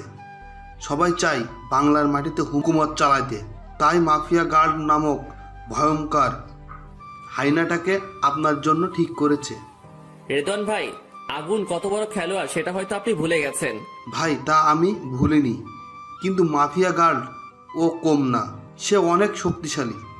সে এত ক্ষমতার অধিকারী যে আন্ডারওয়ার্ল্ডের তার নাম নিয়ে চর্চা হয়। আর মাফিয়া গার্ড আপনার চাইতেও কোনো অংশে কম না। উদাহরণস্বরূপ দেখেন, রাফিদকেও উপর থেকে নেতা বানিয়ে দেওয়া হয়েছিল, যাতে করে সে আপনার খোঁজখবর অনিশ্চিত মিটিয়ে দেয়, কিন্তু সে পারেনি, তাই সে রাফিদকেও মেরে ফেলে, আর তারপর সে নিজের কাজ নিজে যায়। ভাই, আপনি প্লিজ একটু সাবধানে থাকবেন। আমার দায়িত্ব ছিল আপনাকে জানিয়ে দেওয়া, তাই আপনাকে জানিয়ে দিচ্ছি, কারণ আপনার কারণে দুনিয়ায় বেঁচে আছি এখনো আমি, তাই দায়িত্ববোধ থেকে আপনাকে জানিয়েছি। আর হ্যাঁ ভাই, একটা কথা, মাফিয়া গার্লদের সাপোর্ট আন্ডারওয়ার্ল্ডের অনেকেই আছে, তারা সবাই মাফিয়া গার্লদের পক্ষে। সো ভাই, আপনার হয়তো তাদের সাথে একা ফাইট করা সম্ভব হবে না। সো প্লিজ নিজেকে গুটিয়ে ফেলুন, না হয় মৃত্যুর মুখে পড়তে হবে ভাই আপনাকে। রেদওয়ান ভাই, আপনাকে বেশি কিছু বলার নাই, তবে একটা কথা কান খুলে শুনে রাখুন। আমি সেই আগুন যে আগুন কারোর পরোয়া করি না। আমি সেই আগুন যে আগুন একাই নিজের বলে অনেক কয়টা গ্যাংস্টারকে শেষ করেছি। আমি সেই আগুন যে আগুনের পরামর্শ মতে আন্ডারওয়ার্ল্ডের অনেক কয়টা ডন চলে। আমি সবকিছু ছেড়ে দিয়েছি বলে এটা না যে আমি ভয় পেয়ে যাব। আজকের পর আগুনের দ্বিতীয় রূপ দেখতে পাবেন সবাই। সব কয়টাকে যদি মাটির নিচে জীবিত পুঁতে না দিই, তাহলে আমার নামও আগুন না। সো রাখলাম এখন ফোন। তারপর ফোন কেটে দিয়ে চুপচাপ বসে রয়েছি। ভিতরে পুরো আগুন জ্বলছে দাউ দাউ করে। মাফিয়া গার্ল, খোদার কসম, একবার যদি তোকে চোখের সামনে পাই, তুই ধরে নে সেদিনই তোর শেষ দিন। এবার আমার বুঝে আসছে সবকিছু, যে মাফিয়া গার্ল রাফিদকে মারার পরেও তার ছেলে পেলে নিয়ে কিভাবে কাজ করছে। তোরা সব কয়টা রেডি থাক, নিজের কাল ডেকে এনেছিস তোরা, তোদের ঘাড়ের রগ আমি ছিঁড়ে ফেলবো। শরীর ভরা রাগ দিয়ে ওয়াশরুমে চলে গেলাম। তারপর হালকা পানি ছিটা দিয়ে মুখে বের হয়ে আসলাম। মাথাটা পিনপিন করে ব্যথা করছে এখনো। মাথা ব্যথা নিয়েই নিচে চলে গেলাম। তারপর সবাই মিলে খেয়ে দিয়ে আবার উপরের রুমে চলে আসলাম। এভাবে কেটে গেল আরো 2-1টা দিন। একদিন রাতের বেলায় সিদ্ধান্ত নিলাম যে আগামীকাল চলে যাব। মা বাবা সকলকে জানিয়ে দিলাম যে আগামীকাল আমি চলে যাব। বাবা, আর কয়েকদিন থেকে গেলে হতো না? মা, আমার ক্লাস চলছে, তাও আমি অনেক কয়টা দিন এসে বাড়ি থেকে বেরিয়ে গেলাম। এখন আমার যেতে হবে, কিছুদিন পর না হয় আবার আসবো। আচ্ছা, ঠিক আছে। পরের দিন সকালবেলা ঘুম থেকে উঠে রেডি হয়ে নাস্তা করে নিলাম। তারপর শহরের উদ্দেশ্যে রওনা হলাম। শহরে পৌঁছে শামীমকে ফোন দিয়ে বাসায় আসতে বললাম। সে বাসায় চলে আসলো। কি করে এত লম্বা সফর, বাপরে! আরে, বহুদিন পর বাড়ি গিয়েছি, তাই এতদিন থাকলাম, না হয়তো বা মা বাবার মন খারাপ হবে। ও আচ্ছা, কিন্তু আকাশ, এখন তুই কি করবি? রামিসা তো তোকে ধোকা দিল, তোর ভালোবাসা নিয়ে খেলা করে তোকে ছুরি ফেলে দিল। শামীম, সে তার মরণ ডেকে এনেছে। এতদিন তাকে শুধু ভালোবেসেছি, কিন্তু এবার সে আমার ঘৃণা দেখবে। রামিসাকে এমন বিভৎস ভাবে মারবো যে তুই দেখলেও তোর বুক কেঁপে উঠবে। আচ্ছা, তা না হয় মারবি, কিন্তু আমি বলছি যে তুই নিজেকে নিয়ে সিরিয়াস হ। মানে বুঝলাম না। আমি বলছি কি, তুই একটা বিয়ে করে ফেল। রামিসা তো তোকে ধোকা দিল, সো তুই চাইলে আমার ছোট বোনকে বিয়ে করতে পারিস। আরে না রে শামীম, আমি এখনো ওসব কিছু নিয়ে ভাবিনি, আর ভবিষ্যতে ভাবলেও ঈশিতাকে নিয়ে ভাববো, কারণ রামিসাকে আমি ঈশিতা ভেবে ভালোবেসেছি। সো ঈশিতাকেই আমি বিয়ে করলে। আচ্ছা ঠিক আছে, তুই যাকেই বিয়ে করিস কর, কিন্তু জলদি কর, কারণ মানুষ ধোকা খাওয়ার পর ডিপ্রেশনে চলে যায়। আরে পাগল, তুই আমাকে নিয়ে ওসব চিন্তা করিস না, কারণ আমি ডিপ্রেশনে যাওয়ার মতন ছেলে না। সো কোনো চাপ নেই। আর যে আমার ধোকা দিয়েছে তার 12টা তো আমি বাজাবই। আচ্ছা তাহলে ঠিক আছে। হ্যাঁ আচ্ছা শোন, তোকে আমি কে জন্য ফোন করে আসতে বললাম, তার কারণ হলো তোকে আমার সাথে একটা জায়গায় যেতে হবে। কোথায় যাব? ঈশিতার বাড়িতে। সেখানে গিয়ে ঈশিতার মায়ের সাথে কথা বলবো। আচ্ছা ঠিক আছে। তাহলে বিকালে রেডি হয়ে থাকিস। আমি নিলয় থেকে ঈশিতার বাড়ির ঠিকানা নিয়ে নিব। পরে সন্ধ্যায় দুজনে মিলে রওনা হব। ওকে। তারপর শামীম চলে গেল, আর আমি নিলয় থেকে ফোন করে ঈশিতার ঠিকানা নিয়ে নিলাম। পরে বিকেল বেলায় আমি আর শামীম ঈশিতার বাড়ির উদ্দেশ্যে রওনা হলাম। কেমন যেন নার্ভাস লাগছে নিজের কাছে। ঈশিতা যদি আমায় মেনে না নেয়, বা তার মা যদি মেনে না নেয়, তাছাড়া যদি ঈশিতার বিয়ে হয়ে যায়, এসব কারণে খুব নার্ভাস লাগছিল। কিন্তু আমার তো যেতে হবে ঈশিতার কাছে। সো আগে গিয়ে দেখি। অনেকটা পথ সফর করে ঈশিতার গ্রামে গিয়ে পৌঁছলাম। সেখানে পৌঁছে ঈশিতার বাড়ির খোঁজ করতে লাগলাম। একজন আমাকে ঈশিতার বাড়ির ঠিকানা দেখিয়ে দিল। আমরা সেই বরাবর যেতে লাগলাম। জীবনের প্রথম গ্রামে এসেছি আমি। গ্রামের পরিবেশ যেন শহর থেকেও অনেক উন্নত। আশেপাশের পরিবেশ যেন ভিতরে খুব ধারালোভাবে নাড়া দিচ্ছিল। চোখ পাকিয়ে পাকিয়ে চারদিকে খুঁটে খুঁটে দেখছিলাম। হঠাৎ এই পুকুর পাড়ে কিছু একটার উপরে নজর আটকে যায় আমার। যে একটা মেয়ে চুল ছেড়ে দিয়ে পুকুর পাড়ে বসে আছে। ড্যাব ড্যাব করে তাকিয়ে আছে সেই দিকে। এই আকাশ, কোথায় হারিয়ে গেলি তুই? শামীমের ডাকে হুঁশ ফিরে আসলো। বন্ধু দেখ মেয়েটাকে। মেয়েটার চুলগুলো কত লম্বা, আর তাছাড়া পিছন দিক থেকেই তাকে দেখতে পুরো হুটপড়ি লাগছে। আল্লাহ না জানে তার চেহারা কত সুন্দর। আকাশ, তুই কি পাগল হয়ে গেছিস? হ্যাঁ, তুই এসেছিস ঈশিতার খোঁজ করতে, কিন্তু মন বসিয়ে দিচ্ছিস অন্য মেয়ের উপর। আরে তা না, তবে সত্যি মেয়েটাকে দেখে ভিতরে কেমন যেন তুফান বইছে।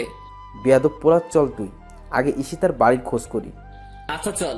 মেয়েটাকে দেখা বাদ দিয়ে ঈশিতার বাড়িতে চলে গেলাম। ঈশিতার মা আমাকে দেখে তো পুরো অবাক, আর তিনি আমাকে আগ থেকে চিনে। আকাশ, তুমি এখানে হঠাৎ? আন্টি, ঈশিতার খোঁজ নিতে এসেছি। তা ঠিক আছে, কিন্তু তুমি আমার বাড়ির খোঁজ পেলে কি করে? আন্টি, সে অনেক কাহিনী করে বের করতে হয়েছে আমাকে, তারপর আপনাদের ঠিকানা খুঁজে পেয়েছি। আচ্ছা বাবা, ভিতরে এসো। আর রাবেয়া খালা, ঈশিতাকে একটু ডেকে নিয়ে আসো তো। বলেন যে তার সাথে কেউ একজন দেখা করতে এসেছে। আচ্ছা, আমি ডেকে নিয়ে আসছি। রাবেয়া খালানা কে যেন ঈশিতাকে ডাকতে চলে গেল, আর আমি আর শামীম রুমের মধ্যে বসে আছি। হঠাৎই দেখি পুকুর পাড়ে সেই চুল লম্বা মেয়েটা ঘরে প্রবেশ করলো। তাকে দেখে তো পুরো অবাক আমি। আল্লাহ, এ তো ঈশিতা। ঈশিতাও আমাকে দেখে ব্যাককলের হয়ে গেছে পুরা। আকাশ, তুমি এখানে? হ্যাঁ, তোমার খোঁজ নিতে এলাম। আমার খোঁজ পেলে কি করে? পেয়ে গেছি কোনোভাবে। আচ্ছা বসো, আমি হাত মুখ ধুয়ে আসছি। ওকে। তারপর ঈশিতা হাত মুখ ধুতে চলে গেল, আর আমি বসে বসে ভাবছি যে মাফিয়া গার্ল এই নিরীহ মেয়েটাকে নিয়ে কি জঘন্য খেলাই না খেললো, যার ধারে কাছেও ঈশিতা নাই। কত কিনা আমাকে বানিয়ে বানিয়ে বলেছে যে সে ঈশিতা, সে তার চেহারা পরিবর্তন করেছে তার ভাইয়ের প্রতিশোধ নেওয়ার জন্য। কিন্তু এদিকে ঈশিতা পুরো শান্তভাবে ঘুরে ফিরে বেড়াচ্ছে। সে ওইসবের ধরাছোঁয়ার বাহিরে। মাফিয়া গার্ল, তোকে আমি ছাড়বো না, কিন্তু একটা জিনিস আমার মাথায় কাজ করছে না। ঈশিতা আগের চেয়ে এত সুন্দর হয়ে গেল কি করে? আগে তো এমন পরি ছিল না সে, কিন্তু এখন দেখলেই চোখ ফেরাতে পারি না তার থেকে। কি জাদু আছে এই গ্রামের আবহাওয়ায়, আল্লাহ জানে। এসব নিয়ে ভাবছিলাম, তখনই ঈশিতা ফ্রেশ হয়ে আসে। তো বলো, কেমন আছো? এই তো ভালোই, তুমি কেমন আছো? আছি আলহামদুলিল্লাহ। আর তোমার পাশের উনি কে? আরে, পরিচয় করিয়ে দিতে তো ভুলেই গিয়েছি। সে হচ্ছে শামীম, আমার ক্লাসমেট। ও, আচ্ছা, তুমি কিসে পড়াশোনা করছো এখন? আমার তো পড়াশোনা ইতি লেগেছে সে বহু আগে। সব কিছু ছেড়ে এখানে চলে আসি, পরে পড়াশোনা হয়নি। তো তোমার বিয়ে শাদী হয়েছে? না, সেই সব হয়নি। তবে গ্রামের অনেকেই প্রস্তাব করেছে মায়ের কাছে। হয়তো মা দেখে শুনে কিছুদিনের মাঝে আমার বিয়ে দিয়ে দিবে। ঈশিতার কথা শুনে বুকটা ধুপ করে উঠল। না, আমার ঈশিতার অন্য কোথাও বিয়ে হতে পারে না। হয়তো আমি অন্য কাউকে ভালোবেসেছি, কিন্তু আমি তো জানতাম সেই ঈশিতা। কি হলো, চুপ হয়ে আছো যে?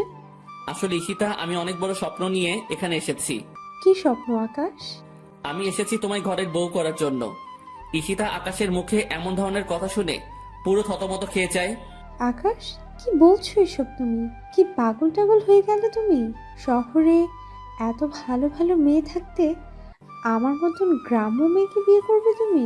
তোমাকে মাথা নড়ে গেছে নাকি? আমার ভিতরে কি তুফান বইছে তা আমি না জানি। আর তাছাড়া তোমায় তো আমি মনে গেঁথে নিয়েছি, তাই তোমায় এই আপন করব মনে মনে বলছিলাম এসব। কি হলো, আবারও চুপ হয়ে গেলে যে? ঈশিতা, আমার মাথাও খারাপ হয়নি, আর আমি পাগলও হইনি। আমি সজ্ঞানে এখানে এসেছি যে আমি তোমায় বিয়ে করব। আকাশ, এটা কখনো হয় না। আর তাছাড়া আমার মাও আমাকে শহরে বিয়ে দিবে না। তুমি তোমার মাকে ডাকো। আচ্ছা। ঈশিতা তার মাকে ডেকে নিয়ে আসে। আন্টি, আমি ঈশিতাকে বিয়ে করতে চাই। বাবা ক্ষমা করো আমায়, আমি তোমার সাথে ঈশিতার বিয়ে দিতে পারবো না। কিন্তু কেন আন্টি? কারণ আমি আমার ছেলেকে হারিয়েছি।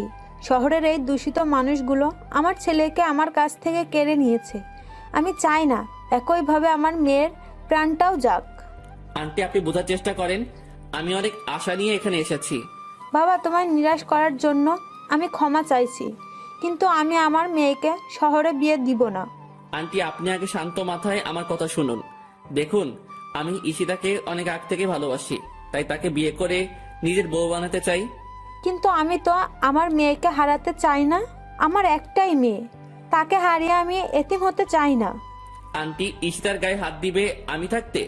এমন বুকের পাটা এই দুনিয়ার বুকে কারোর হয় নাই। তুমি না হয় ঈশিতার হয়ে লড়াই করে যাবে, কিন্তু শহরের ওই দূষিত মানুষগুলোর সাথে তুমি একা পেরে উঠবে না, কারণ শহরের মানুষগুলো অনেক ভয়ঙ্কর। আন্টি, একটা কথা মাথায় রাখবেন, শহরের মানুষগুলোর থেকে আমি আগুন আরো ভয়ঙ্কর বেশি। রক্তের বন্যা বয়ে যাবে, তাও ঈশিতার গায়ে একটা আঁচড়ও আমি লাগতে দিব না। আকাশের মুখে আগুন নামটা শুনে ঈশিতা এবং তার মা দুজনেই ঘাবড়ে যায়। আন্টি, ভয় পাওয়ার কিছুই নেই, কারণ আগুন কোনোদিন কারোর ক্ষতি করেনি। পারলে উপকার করেছে, কিন্তু কারোর ক্ষতি সে করেনি। আচ্ছা ঠিক আছে, তুমি তোমার মা বাবাকে একদিন আমাদের বাড়িতে পাঠাও, তাদের সাথে কথা বলে না হয় সব ফাইনাল করব। আচ্ছা ঠিক আছে। আর হ্যাঁ, একটা কথা, আমি চাই ঈশিতা আবার পড়াশোনা শুরু করুক। এতে কি আপনার কোনো আপত্তি আছে? না, কোনো আপত্তি নেই। তাহলে ঠিক আছে, এখন থেকে ঈশিতার সমস্ত খরচ আমি বহন করব। আমি ঈশিতাকে শহরের একটা ভালো কলেজে অ্যাডমিশন করিয়ে দিব। আমি চাই সে আপনার মুখ উজ্জ্বল করুক। আচ্ছা বাবা, তুমি যেমন চাও তেমনই হবে। তোমার কথা শুনে অনেক খুশি হয়েছি আমি। ধন্যবাদ আন্টি, আজকের মতো না হয় আমরা চলি। একদম খারাপ হয়ে যাবে কিন্তু তোমরা এখন গেলে। 2-1 দিন এখানে থেকে তারপর যাবে তোমরা। আন্টি, আসলে আমার কলেজ আছে, আমার ক্লাস নষ্ট হবে থাকলে। আচ্ছা ঠিক আছে, তাহলে আজ রাতটা এখানে থেকে সকালে যেও। ওকে। তারপর সেই রাতটা ঈশিতাদের বাড়িতে রয়ে গেলাম। পরের দিন সকালবেলা ঘুম থেকে উঠে রেডি হয়ে নিলাম। ঈশিতার মা আমাদের জন্য অনেক রকমের হাতের নাস্তা বানিয়েছে। তারপর সেগুলো খেয়ে শহরের জন্য রওনা হয়ে গেলাম। ঈশিতা গ্রামের কিছুটা পথ এগিয়ে দিতে আসলো আমাদের সাথে। আচ্ছা ঈশিতা, চলি আমি, তুমি সাবধানে থেকো। আচ্ছা, যাওয়ার আগে একটা কথা শুনে যাও। আবার পিছনে ব্যাগ দিলাম হালকা করে। হ্যাঁ বলো। সাবধানে, আমি না, তুমি থেকো। আমাকে তোমার জীবনে এনে হয়তো কাল ডেকে এনেছো তুমি। মানে কি বলছো, বুঝলাম না। না, তেমন কিছু না। বলেই পৈশাচিক একটা হাসি দিল ঈশিতা। ঈশিতা, কিছু তো একটা বলতে চাইছিলে, তুমি কি বলতে চেয়েছিলে বলো? আরে বিশেষ কিছু না, তুমি তো টেনশন করার কিছুই নেই। আমি বলতে চেয়েছিলাম যে আমাকে তোমার জীবনের সাথী করে হয়তো ঝামেলার মুখে পড়তে চলেছো তুমি, কারণ আমাকে সেফ রাখার জন্য অনেক লড়াই করতে হবে হয়তো তোমার। আরে পাগল, তেমন কিছুই না। যাকে ভালোবাসি তাকে তো আগলে রাখতেই হবে, তাই না? ঈশিতা আর কোনো কথা বলল না, সে আবারও একটা পৈশাচিক হাসি দিল। আচ্ছা এবার চলি, কেমন? হ্যাঁ, যাও। ঈশিতাকে বিদায় দিয়ে গাড়িতে উঠে বসলাম। মন যেন যেতেই চাইছে না ঈশিতাকে ছেড়ে, কিন্তু তাও তো আমার ফিরে আসতে হবে। যাক, কিছুটা দিন অপেক্ষা করি, তারপর বাসায় কথা বলে ঈশিতাকে বিয়ে করে নিব আমি। এমন হাজারো স্বপ্ন মনের মধ্যে বুনতে বুনতে সফর করছিলাম। ঠিক তখনই নিলয় ফোন দিল আমাকে। হ্যাঁ নিলয়, বল। ভাই, এদিকে শ্মশানঘাট বানিয়ে দিয়েছে মাফিয়া গার্ল সব কিছুকে। নিলয়, কি বলছিস কি তুই? কি করেছে মাফিয়া গার্ল? আর কোনো কথা নাই, লাইন কেটে গেল। এদিকে আকাশ হ্যালো হ্যালো করেই চলছে। হঠাৎই খেয়াল হলো যে লাইন কেটে দিয়েছে নিলয়। কিন্তু কি করেছে মাফিয়া গার্ল? মাথায় তো কিছুই খেলছে না, মেজাজ পুরো হেঁটে যাচ্ছে। আবার ফোন দিলাম নিলয়কে, কিন্তু সে রিসিভ করলো না।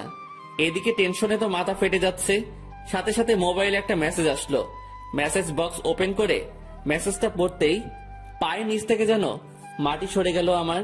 নিলয় মেসেজ করেছে, ভাই, মাফিয়া গাল আমাদের 10 জন ছেলেকে উঠিয়ে নিয়ে গেছে, আর আমাদের সমস্ত সিস্টেমকে সে নিজের আয়ত্তে করে নিয়েছে।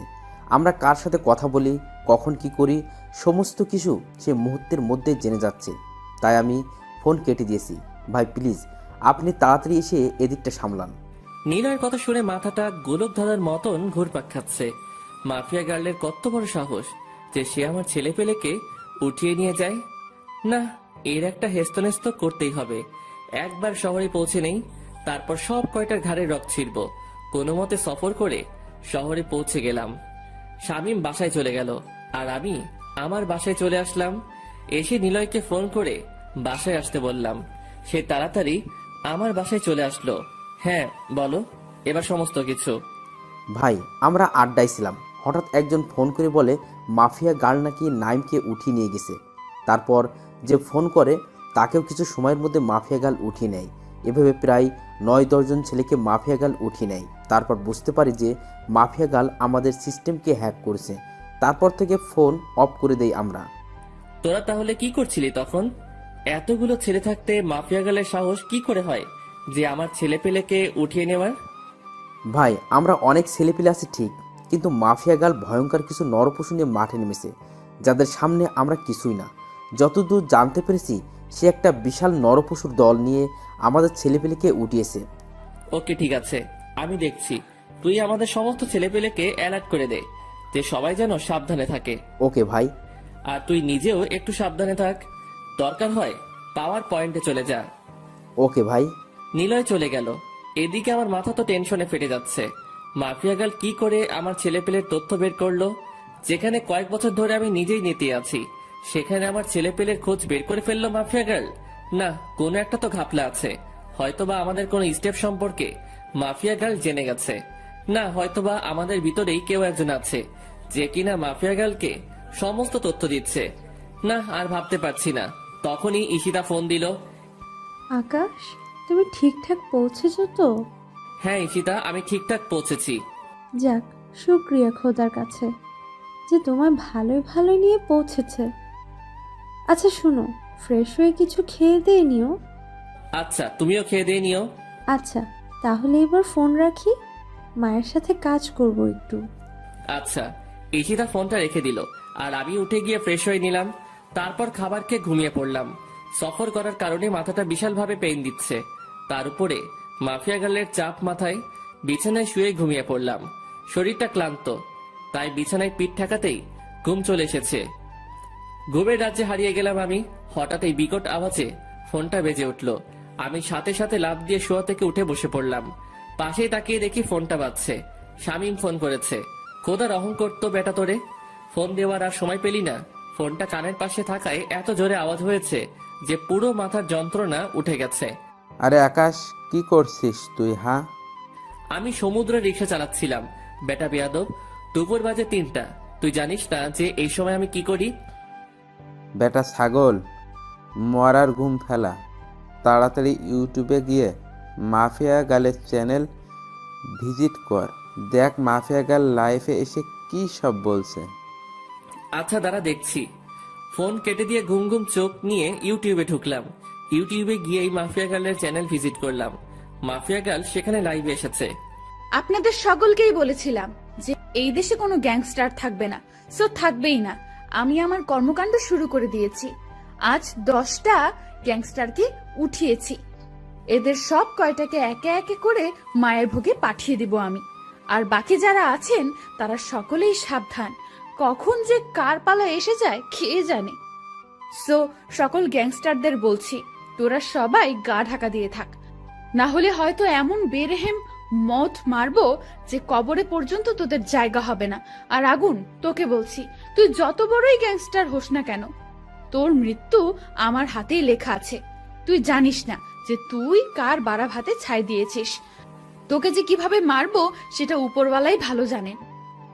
আগুন, তুই কান খুলে শুনে রাখ, তুই যত বড়ই মাফিয়া হোস না কেন, মাফিয়া গার্লের সামনে তোর কোনো খানা নাই। সো নিজেকে গুটিয়ে ফেল আর আমার কাছে মাফ চেয়ে নিজের জীবন বাঁচিয়ে নে। আর না হয় হয়তো মরার জন্য রেডি হ। এটা যদি হুমকি মনে করিস তাহলে হুমকি, সো যা করার করে নে, কিন্তু তোর মৃত্যু নিশ্চিত, এটা মাথায় সেট করে রাখিস।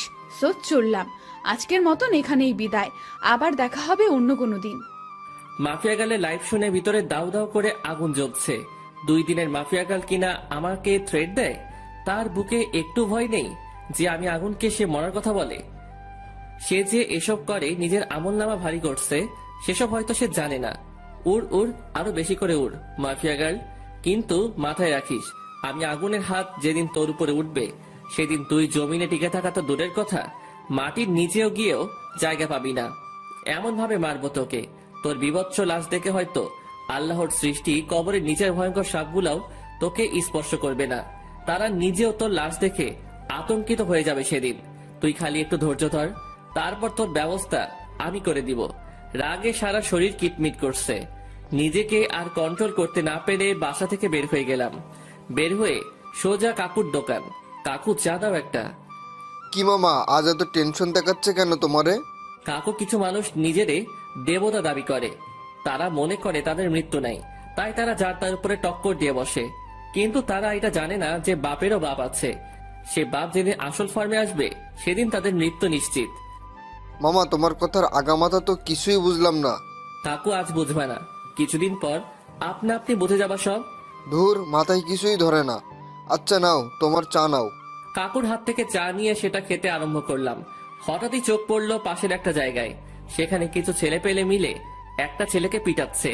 তাড়াতাড়ি চা রেখে সেদিকে দৌড়ে গেলাম, কারণ ছেলেটাকে মারতে মারতে আধমরা করে ফেলেছে ছেলেগুলা। এই ভাই, তোমরা তাকে মারতেছো কেন? তখনই তাদের থেকে একজন ঘাউরামি করে উত্তর দিল, এই বেটা, তা দিয়ে তোর কাজ কি রে? ভাই, মানুষের কাজ এই মানুষের পাশে দাঁড়ানো। তোমরা ছেলেটাকে বেশ কয়েকজন মিলে মারতেছো, সো আমরা তো জানতে চাইবই যে কি দোষ ছেলেটার। এই বেটা, বেশি বক বক না করে নিজের রাস্তা মাপ, না হয় তোর বেটার জায়গায় তুই কেলানি খাবি। ভাই, ভালো করে কথা বলেন, না হয়তো উল্টা নিজেরা বিপাকে পড়ে যাবেন। এটা বলতেই তাদের থেকে দুইজন আমার দিকে তেড়ে ফুড়ে আসে। এই বেটা, কি বললি রে তুই? হ্যাঁ, বিবেকে পড়বো মানে? কি বলতে চাস তুই? ছেলেগুলো আকাশের গা ধাক্কাতে শুরু করে। ভাই, আবারও বলছি, ভদ্রভাবে কথা বলেন, না হয়তো সচ্ছলভাবে একজনও বাড়ি ফিরতে পারবেন না। এবার তো আরো রেগে যায় ছেলেগুলো। তারা আকাশের কলার ধরে বুকের মধ্যে এক লাথি দিয়ে সোজা মাটিতে ফেলে দেয়। ওদের ভালো কথা বললাম, কিন্তু ছেলেগুলো তো অতিরিক্ত করে ফেললো। না, দেখছি চুপ থাকা যাবে না, কোথাও নিজের ফর্মে থাকতে হবে সব জায়গায়, না হয়তো মানুষ কুকুরের মতো আচরণ করবে। তৎক্ষণাৎ একটা শিক্ষা পেয়ে গেলাম, তুমি চুপ থাকবে তো মানুষ তোমার বুকের উপরে উঠে বসবে, তুমি ভয় দেখাবে তো মানুষ তোমাকে নিজের বুক পেতে দিবে। সাথে সাথে মাটি থেকে উঠে কোমর থেকে মেশিনটা বের করে হাতে নিলাম। সবাই আমার হাত মেশিন দেখে ভয় পেয়ে যায়। আয় দেখি এবার কে মারতে আসবি। আরে ভাই, আপনি এটা বের করলেন কেন? প্লিজ এটা ভিতরে ঢুকান। কেন, এত সময় না দাদাগিরি করতেছিলি, এখন দাদাগিরি কই গেল তোদের? ভাই দেখ, এসবের মাঝে নিজে নিজে জড়াচ্ছিস। তুই কিন্তু জানিস না আমরা কে, তোর কিন্তু অনেক ক্ষতি হয়ে যাবে। তোদের আমি চিনি না, কিন্তু তোরা হয়তো ঠিকই আমার নাম শুনেছিস, সো আমায় ভয় দেখাতে আসিস না। কে ভাই তুই, যে তোর নাম আমরা শুনবো? আগুনের নাম শুনিসনি কোনোদিন? আমি সে আগুন, দেখি কার কত বড় বুকের পাটা, সামনে আগা। আকাশের মুখে আগুন নামটা শুনে সব কয়টা ছেলে সেখান থেকে দৌড়ে পালিয়ে যায়। তারা বুঝে গেছে যে তারা কোনো ভয়ঙ্কর হায়নার সামনে পড়ে গেছে। এখানে থেকে আর একটা শব্দ যদি তারা মুখ থেকে বের করে, তাহলে তাদের খেইল এখানে খতম হয়ে যাবে। তাই সব কয়টা উল্টো রাস্তা ধরে পালিয়েছে। ছেলেগুলা আমার নাম শুনতেই পালিয়ে গেল। এদিকে আমি পড়ে থাকা ছেলেটাকে হাত ধরে উঠালাম। সে আমাকে দেখে ড্যাব ড্যাব করে চোখ পাকিয়ে তাকিয়ে আছে। সে যেন আকাশ চুম্বি কিছু দেখেছে মতন মুখের এক্সপ্রেশন তার। আরে ভাই, এইভাবে তাকিয়ে আছো কেন? ভাই, আমি আগুনের সামনে দাঁড়িয়ে আছি, ভাবতেই কলিজা কাঁপছে আমার। আরে ভয় পাওয়ার কিছু নেই, আমিও তোমার মতন মানুষ। আচ্ছা, ছেলেগুলো তোমায় মারলো কেন? ভাই, ওরা আমার একা পেয়ে ছিনতাই করেছিল, কিন্তু আমার কাছে কিছু না পাওয়ার মারধর শুরু করে। হায় রে দুনিয়া, দুনিয়া সত্যি ধীরে ধীরে ধ্বংসের দিকে যাচ্ছে। আচ্ছা ঠিক আছে, বাসায় চলে যাও তুমি, ওরা হয়তো তোমায় আর ধরবে না। ধন্যবাদ ভাই আমাকে সেভ করার জন্য। ওয়েলকাম। তারপর ছেলেটা চলে গেল, আর এদিকে আমি কাকুর দোকানে এসে চায়ের বিল দিয়ে বাসায় চলে গেলাম। আশেপাশের কেউ দেখেনি আমায় কোমর থেকে মেশিন বের করতে, না হয়তো হট্টকর লেগে যেত এখানে। যাক, ভালোই হয়েছে। তারপর বাসায় চলে আসলাম। বাসায় এসে চাবি দিয়ে দরজা খুলতে যাব, তখনই দেখি বাসার দরজা খোলা। কিরে, আমি তো বাসার দরজা লাগিয়ে বের হয়েছিলাম, তাহলে খুললো কি করে? বাসায় কি কেউ এসেছিল নাকি? তাড়াতাড়ি বাসার ভিতরে ঢুকে লাইটের সুইচের দিকে এগিয়ে গেলাম লাইট জ্বালানোর জন্য। ঠিক তখনই কিছু একটার সাথে ধাক্কা খেয়ে ফ্লোরের উপরে আছড়ে পড়লাম। আরে আজব তো, কিসের সাথে ধাক্কা খেলাম? এমন করে আমি বাসায় তো ফ্লোরে রাখার মতন কোনো কিছুই নাই। আশেপাশে হাত বুলাতে লাগলাম। হঠাৎই কিছু একটার উপরে আমার হাত আটকে গেল। আমার অনুমান হয়ে গেছে এটা কি। কলিজাটা ধুপধাপ করছে আমার। তাড়াতাড়ি কোনো রকমে উঠে লাইটের সুইচ খুঁজে লাইট অন করলাম। লাইট অন করতে দেখে দুইটা লাশ ফ্লোরের উপরে পড়ে আছে রক্তাক্ত অবস্থায়। দুজনের এই শরীর থেকে মস্তিষ্ক আলাদা করে ফেলেছে কে যেন। তাদের শরীর থেকে চুয়ে চুয়ে রক্ত পড়ছে।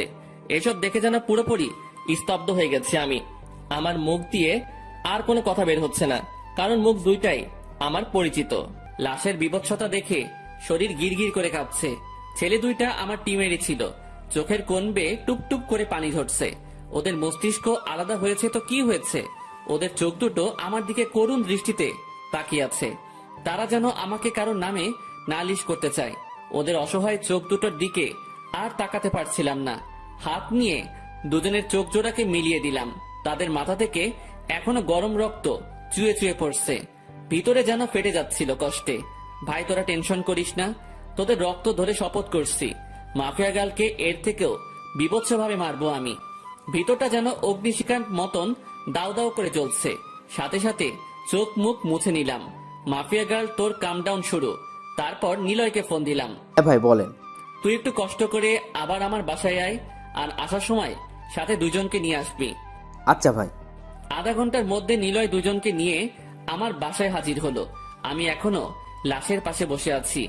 নিলয় আর সাথে দুজন লাশ দুটোকে দেখে ঘাবড়ে যায়। ভাই কে করলো এমনটা? আমাদের ছেলেকে এমন ধরা বিভৎসভাবে কে মারলো? মাফিয়া গাল মেরেছে। ভাই আপনি কিছু করছেন না কেন মাফিয়া গালের? শোন, এতদিন শান্ত মাথায় ভেবেছি তাই কিছু করিনি, কিন্তু এবার মাফিয়া গাল আমার ভিতরের আগুনকে জ্বালিয়ে দিয়েছে। এবার মাফিয়া গালের সাত জন্ম ধরে টান মারবো আমি। আর শোন, তোরা এই দুটো লাশকে নিয়ে গিয়ে কবর দিয়ে আয়, জানাজা করিয়ে। তারপর আমাদের যত ছেলে পেলে আছে সবাইকে একত্রে করে মাফিয়া গালের খোঁজ লাগা। বাকি এদিকে কিছু কাজ আছে, সেটা আমি দেখছি। ওকে ভাই। তারপর নিলয় আর সাথে দুজন মিলে লাশ দুটোকে নিয়ে গেল। আজ রাতেই মাফিয়া গার্লের খেল খতম। নিলয়রা লাশ দুটোকে কবর দিয়ে নিজের কাজে লেগে পড়েছে।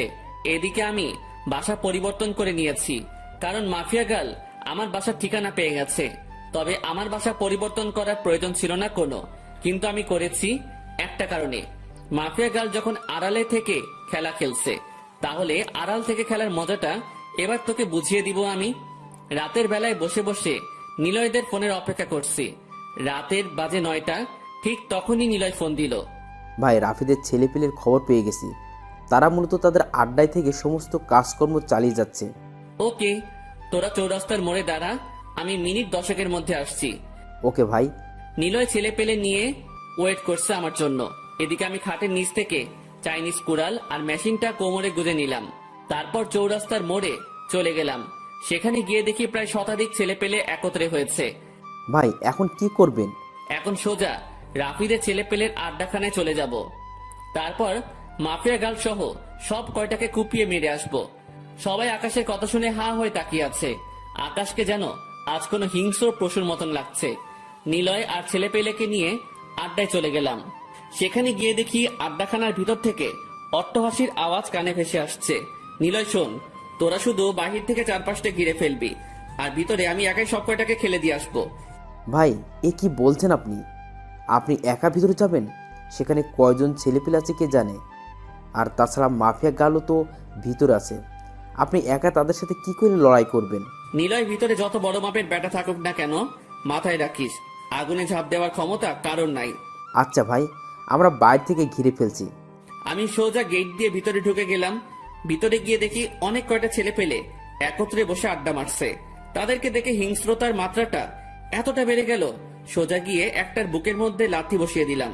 যাকে লাথি মেরেছি সে সোজা গিয়ে মাটির মধ্যে আছড়ে পড়ল। আর বাকি সবাই আমাকে দেখে ভূত দেখার মতন চমকে আছে। আজ বালাবি কই কুত্তার বাচ্চা তোরা? আজ তো শেষ সব কয়টা। চাইনিজ কুড়ালটা কোমর থেকে বের করে এলোপাতারি কোপাতে শুরু করলাম। যার গায়ে কোপ লেগেছে সেই মাটিতে লুটে পড়ছে। আকাশের হিংস্রতা দেখে রাফিদের ছেলে পেলে কয়েকজন পিছন দিয়ে পালিয়ে গেল, কিন্তু তারা জানে না যে তাদেরকে চারপাশ থেকে ঘিরে ফেলা হয়েছে। হাতের সামনে যে কয়টাকে পেয়েছি সব কয়টাকে কুপিয়ে কুচি কুচি করে ফেলেছি। সব কয়টা জায়গার মধ্যেই নিজের প্রাণ ত্যাগ করে দিয়েছে। বাকি যে কয়টা পালিয়েছে, বাহিরে ছেলে পেলে হয়তো তাদেরকে ধরে ফেলেছে। সোজা বাহিরে চলে গেলাম। সারা শরীরে রক্ত লেগে আছে। মনে হচ্ছে যেন কোনো হায়েনা তীব্র খিদার চোটে শিকারকে তেড়ে ফুঁড়ে খেয়েছে। আমার ছেলেপেলে পর্যন্ত আমার রক্তমাখা শরীর দেখে ঘাবড়ে গেছে। বাকি রাফিদের ছেলেপেলে তো ভয় শেষ। ভাই, এই 3টা মাল পিছন দিয়ে পালাতে যাচ্ছিল, তাদের আমরা ধরে ফেলেছি। এখন এদের কি করবেন? এদেরও খেল তামাম করছি বলে একটাকে ধরে কোপাতে শুরু করলাম। হাতের জয়েন্ট, পায়ের জয়েন্ট সব জায়গায় কুপিয়ে এক একটাকে পার্ট টু পার্ট করে ফেলেছি। হাতের কবজি থেকে পানি জাতীয় এক ধরনের লালা চুয়ে চুয়ে পড়েছে। একটার মাইট দেখে বাকি দুইটার আত্মা যেন মিনিটের মধ্যে হারিয়ে গেছে। এবার আরেকটা চুলের মুঠি ধরে সামনে এগিয়ে আনলাম। ভাই আমাদের মাফ করে দেন প্লিজ। তোদের কোনো মাপ নাই। বাপের সাথে পাঙ্গা নেওয়ার আগে সেসব ভাবার দরকার ছিল। তো সব কয়টাকে কুপিয়ে মারবো এবার। আব্বা আমার ভুল হয়ে গেছে, আপনার দুটো পায়ে পড়ি, প্লিজ আমাদের মাফ করে দেন। ছেলে এবারের মতন মাফ করে দে বাপকে। পরের জন্মে জীবন বকশে দিব। তারপর সেটাকেও এলোপাতারি কোপাতে শুরু করলাম। কই মাছের জানশালার সবচাইতে বেশি লড়াই করেছে এই বেটা বাঁচার জন্য। গুনে গুনে 25টা কোপ দিয়েছি বেটাকে। বাকি আরেকটা পালা, তবে সেটাকে এত সহজে মারবো না। বাকি যেটা ছিল সেটারও চুলের মুঠি ধরে সামনে এগিয়ে আনলাম। বল, মাফিয়া গার্ল কোথায়? ভাই বিশ্বাস করেন আমি জানি না, তবে মাঝে মাঝে আমাদের আড্ডায় আসে। আমার ছেলেপিলেগুলো কই? ভাই তাদেরকে নিচের স্টোর রুমে আটকে রাখা হয়েছে।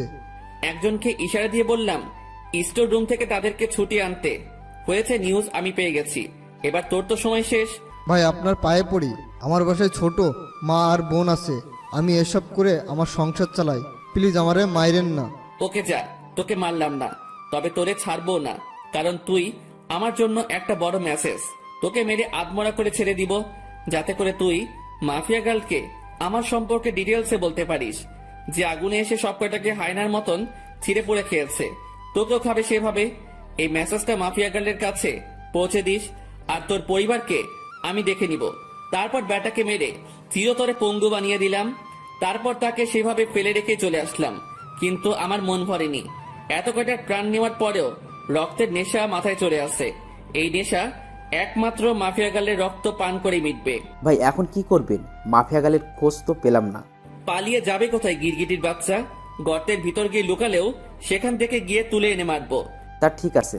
কি ভাই, শুনতে পেলাম যে মাফিয়া গার্ল নাকি বিশেষ একটা টিম সঙ্গে নিয়ে কাজ করছে, যাদের সবাই নাকি মার্শাল আর্ট জানে, আর তাদের সাথে সাধারণ 10 জন মানুষ ফাইট করেও পেরে উঠবে না। তো আমরা কিভাবে তাদের সাথে ফাইট করব? নিলয় ওসব 2 টাকার ছেলে পেলে আকাশের সামনে টিকে থাকার ক্ষমতা নাই। কারণ পালোমা নামক কোনো গ্যাংস্টারের নাম শুনেছিস কখনো হয়তো? ভাই ওরা তো বাংলার সবচাইতে ভয়ঙ্কর টিম, যারা এক একটা চিতা বাঘের চাইতেও ভয়ঙ্কর। তারা প্রশাসনের জন্য কাজ করে, প্রশাসন ইমার্জেন্সিতে তাদের ব্যবহার করে। তারা কার কমান্ডে চলে জানিস? বা তাদের লিডার কে? না ভাই, তাদের তো কখনো দেখিনি, তাদের সম্পর্কে জানবো কি করে? তাদের সব কয়টা লিডার তোদের চোখের সামনে দাঁড়িয়ে আছে। আকাশ ওরফে আগুন, যখন 2017 রক্তের বন্যা বয়েছিলাম, তখন তারা সব কয়টা আমার সাথে ছিল। কয়েকটা টিমকে একাই গিলেছে এই পালোমা নামক হায়নাগুলো। তখন তোরা টিমেও আসিসনি। সেই 2017 সালের পরে তারা আবার আন্ডারগ্রাউন্ডে চলে যায়। আজ 3 বছর ধরে তারা এখনো সূর্যের আলো দেখেনি, এখনো গ্রাউন্ডে নিজেদের প্রশিক্ষণ চালিয়ে যাচ্ছে। তারা শুধু জানে মানুষের রক্ত শ্রবণ করতে। তাদের সব কয়টাকে আবার তক্তের হোলিতে আমন্ত্রণ করব, দেখতে থাক তোরা। চিতাবাঘ কাকে বলে নিজের চোখের সামনে দেখে নিস। আকাশের কথা শুনে টিমের সবাই অবাক হয়ে যায়। যেই পালোমা নামক হায়নার গ্যাংয়ের কথা পুরো বাংলাই জানে, যাদের নাম শুনলেই মানুষ থরথর করে কাঁপে, তারাই নাকি তাদের টিমের ছেলে পেলে। তারা যেন নিজের কানকে বিশ্বাসই করতে পারছে না যে তারা নিজের কানে কি শুনলো। এখন হয়েছে যে যার মতন বাড়িতে যা, আর আমাদের ছেলে পেলেকে নিয়ে গিয়ে হসপিটালে অ্যাডমিশন করা। আল্লাহ সব কয়টাকে এভাবে ফেলে রাখ এখানে। আচ্ছা ভাই। সবাই যেন এখন একটা ঘোরের মধ্যে আছে। এদিকে আমি বাসায় চলে আসলাম, কিন্তু ভিতরে এখন আগুন জ্বলছে। আমার মাফিয়া গার্লকে চাই। এসব নিয়ে ভাবছিলাম, ঠিক তখনই শামীম ফোন দেয়। দোস্ত, তুই না গ্রাম থেকে আসার সময় ঈশিতার জন্য ভালো একটা কলেজ দেখতে বলেছিলি? হ্যাঁ, আমি একটা কলেজ দেখেছি। তুই কাল পরশুর মধ্যে ঈশিতাকে নিয়ে গিয়ে অ্যাডমিশন করিয়ে দিস। ওকে। শামীমের সাথে কথা শেষ করে ঈশিতার আম্মুকে ফোন দিলাম। হ্যাঁ বাবা বলো। কালকে সকালে ঈশিতার কাপড় চোপড় গুছিয়ে তাকে গাড়িতে তুলে দিবেন। এখানের কলেজে অ্যাডমিশন করিয়ে দিব তাকে আমি। আচ্ছা বাবা। তারপর ফোনটা রেখে দিলাম। শরীর ক্লান্ত, খেতেও ইচ্ছে করছে না, না খেয়ে ঘুমিয়ে পড়লাম। সকালবেলা ঘুম থেকে উঠতে উঠতে প্রায় 10টা বেজে গেল। আজ কলেজে যাওয়া হবে না। উঠে ফ্রেশ হয়ে বাইরে চলে গেলাম ঘোরাঘুরি করার জন্য। ঘোরাঘুরি বললে ভুল হবে, মাফিয়া গার্লের তথ্য বের করার জন্য একটা জায়গায় গিয়েছিলাম। মাফিয়া গার্লের পুরো টিমের তথ্য আমি পেয়ে গেছি। শুধু আন্ডারওয়ার্ল্ডের কে কে যুক্ত আছে মাফিয়া গার্লের সাথে এটাই জানা বাকি। ইনশাল্লাহ সেটাও পেয়ে যাব। তারপর বাসার দিকে রওনা হলাম। ঠিক তখনই ঈশিতা আমায় ফোন দিল। সাথে সাথে বাসায় না গিয়ে স্টেশনে চলে গেলাম। সেখান থেকে গিয়ে ঈশিতাকে রিসিভ করে নিলাম। পরে দুপুরবেলা শামীমের দেখা কলেজে গিয়ে ঈশিতাকে অ্যাডমিশন করিয়ে দিলাম। সাথে কলেজ হোস্টেলে থাকার ব্যবস্থাও করে দিয়েছি। তারপর সব কাজ শেষ করে বিকেলে বাসায় ফিরে এলাম। বাসায় এসে চাবি দিয়ে দরজা খুলতে ধরলাম, কিন্তু দেখি দরজা খুলছে না। অনেকক্ষণ গোতাগুতি করলাম, না তাও খুলছে না। ভাবছি দরজা ভেঙে ফেলবো। যেই ভাবা সেই কাজ। 2 কদম পিছনে গিয়ে দৌড়ে এসে দরজার মধ্যে সজোরে এক লাথি মারলাম। সাথে সাথে দরজা খুলে গেল আর আমি ভিতরে প্রবেশ করলাম। ভিতরে প্রবেশ করতেই দেখি রামিসা ওরফে মাফিয়া গার্ল পায়ের উপরে পা উঠিয়ে ঘরের মধ্যে একটা চেয়ার নিয়ে বসে আছে। মাফিয়া গার্লকে দেখেই মেজাজটা খারাপ হয়ে গেল। সাথে সাথে কোমর থেকে মেশিনটা বের করে মাফিয়া গার্লের উপরে গুলি চালিয়ে দিলাম। গুলির বুলেটগুলো মাফিয়া গার্লের শরীর ছিদ্র করে অপর পাশ দিয়ে বেরিয়েছে গেল। কিন্তু অবাক করা বিষয়, মাফিয়া গার্লের কিছুই হয়নি। সে সেম জায়গাতেই বসে আছে, পায়ের উপরে পা তুলে। সামনের দিকে এগিয়ে গিয়ে মাফিয়া গার্লের বুকের মধ্যে সজোরে একটা লাথি বসিয়ে দিলাম। মাফিয়া গার্ল লাথি খেয়ে সোজা চেয়ার নিয়ে গিয়ে মাটির উপরে ছিটকে পড়ল। তৎক্ষণাৎ মনের ভিতরে কেমন যেন একটা নাড়া দিল, তাই সামনের দিকে এগিয়ে গেলাম। সামনে এগিয়ে দেখি এটা রিয়েল মাফিয়া গার্ল না, সে তার কাঠ পুতলি রেখে গেছে আমার বাসায়। এটা দেখে তো মেজাজ পুরো ডাঙায় উঠে গেল। সাথে সাথে চাইনিজ কুড়ালটা বের করে কাঠ পুতলিটাকে এলোপাতাড়ি কোপাতে শুরু করলাম। কাঠ পুতলিটাকে কুপিয়ে টুকরো টুকরো করে ফেললাম। হঠাৎ এই তার ভিতর থেকে একটা সাদা খাম বেরিয়ে এলো। আমি সেটা হাতে নিয়ে খুলে দেখলাম ভিতরে কি আছে। ভিতরে একটা কাগজ দেখতে পেলাম, যার মধ্যে কিছু একটা লেখা আছে। আমি সেটা পড়তে আরম্ভ করলাম। হেই আগুন, আমার কিছু সংখ্যক ছেলেকে মেরে নিজেকে মহান ভাবার কিছুই নেই। এইসব ছোটখাটো বিষয় নিয়ে যদি মহানতার বিচার করা হয়, তাহলে তো আমিও তোর কিছু ছেলেকে তুলে এনে শরীর থেকে মস্তক আলাদা করে দিয়েছি। কিন্তু আমি সেসবের ক্রেডিট চাই না। আমার উদ্দেশ্য একটাই, আমি অনেক বড় কিছু করব। আর বড় কিছুটা হলো তোকে শেষ করা। আমি চাইলেই তোর ঘরের মাঝে বোম ফিট করে তোকে মেরে ফেলতে পারি, কিন্তু আমি কায়রের মতন কাজ করব না। ফেস টু ফেস খেলা খেলবো তোর সাথে। অতি শীঘ্রই দেখা হবে তোর সাথে আমার ময়দানে। সেদিন আসল পাওয়ার কাকে বলে তুই দেখে নিস। সেদিন তুই মাটিতে পড়ে থাকবি, আর আমি তোর মুখের উপরে থুতু ফেলবো। সো নিজেকে রেডি কর খেলার জন্য। কিছুদিনের মাঝেই তোর মুখোমুখি হব আমি। সো একটু ভালো করে প্রিপারেশন নিয়ে আসিস, না হয় হয়তো আমার ছেলে পেলেই তোকে শেষ করে দেবে। আমার কিচ্ছু করার প্রয়োজনও পড়বে না। আর হ্যাঁ, বিশেষ একটা ঝটকা রেডি আছে তোর জন্য। সেটা মাঠে যেদিন খেলতে নামবি সেদিন তুই নিজের চোখে দেখতে পাবি। সো প্রিপারেশন নে। চিঠিটা পড়ে গায়ের রক্তগুলো যেন খলখল করছিল। ইচ্ছে করছে মাফিয়া গার্লকে টেনে হিচড়ে গর্ত থেকে বের করে এনে ওর উপরে হায়নার মতন ঝাঁপিয়ে পড়ি। মাফিয়া গার্ল, তোকে আগেও বলেছি, এবারও বলছি, তুই সত্যি নিজের আমলনামা ভারী করে ফেলেছিস। তুই বাঘের কাছে এসে বাঘকে শাসিয়ে চলে যাচ্ছিস। এই ভুলের মাসুল তোর খুব বড়সড় ভাবে দিতে হবে। কিন্তু আমার একটা জিনিস মাথায় কাজ করছে না, যে আমার খবর মাফিয়া গার্ল পাচ্ছেটা কি করে, আর কি ঝাটকার কথা সে আমায় বলল। দূর, আর ভাবতে পারছি না। তবে একটা কথা আমি বড়াই করে বলতে পারি, মাফিয়া গার্ল সেই গর্তের পিপিলিকা, যেই গর্তের রাজা একসময় আমি ছিলাম। না হয়তো কোনোদিনও সে লুকিয়ে লুকিয়ে খেলতো না, কিন্তু আমার আপত্তি নেই বাবাজান। বাংলা একটা প্রবাদ আছে, চোরের 10 দিন গৃহস্থের 1 দিন। যেদিন তুই মুখোমুখি হবি সেদিন বরাবর জায়গায় মাইকটা তোকে আমি দিয়ে দিব। এবারের মতন তোর কাঠপুতলিটাই আমার খেলা দেখলো, পরের বার তুই দেখবি। তারপর কাঠপুতলিটা মাটি থেকে উঠিয়ে নিয়ে সোজা পুড়িয়ে ফেললাম। তারপর হাত মুখ ধুয়ে কিছু খেয়ে দিয়ে নিয়ে পড়তে বসলাম। পড়ায় পুরোপুরি মগ্ন হয়ে গিয়েছি। ঠিক তখনই ঈশিতা ফোন দিল।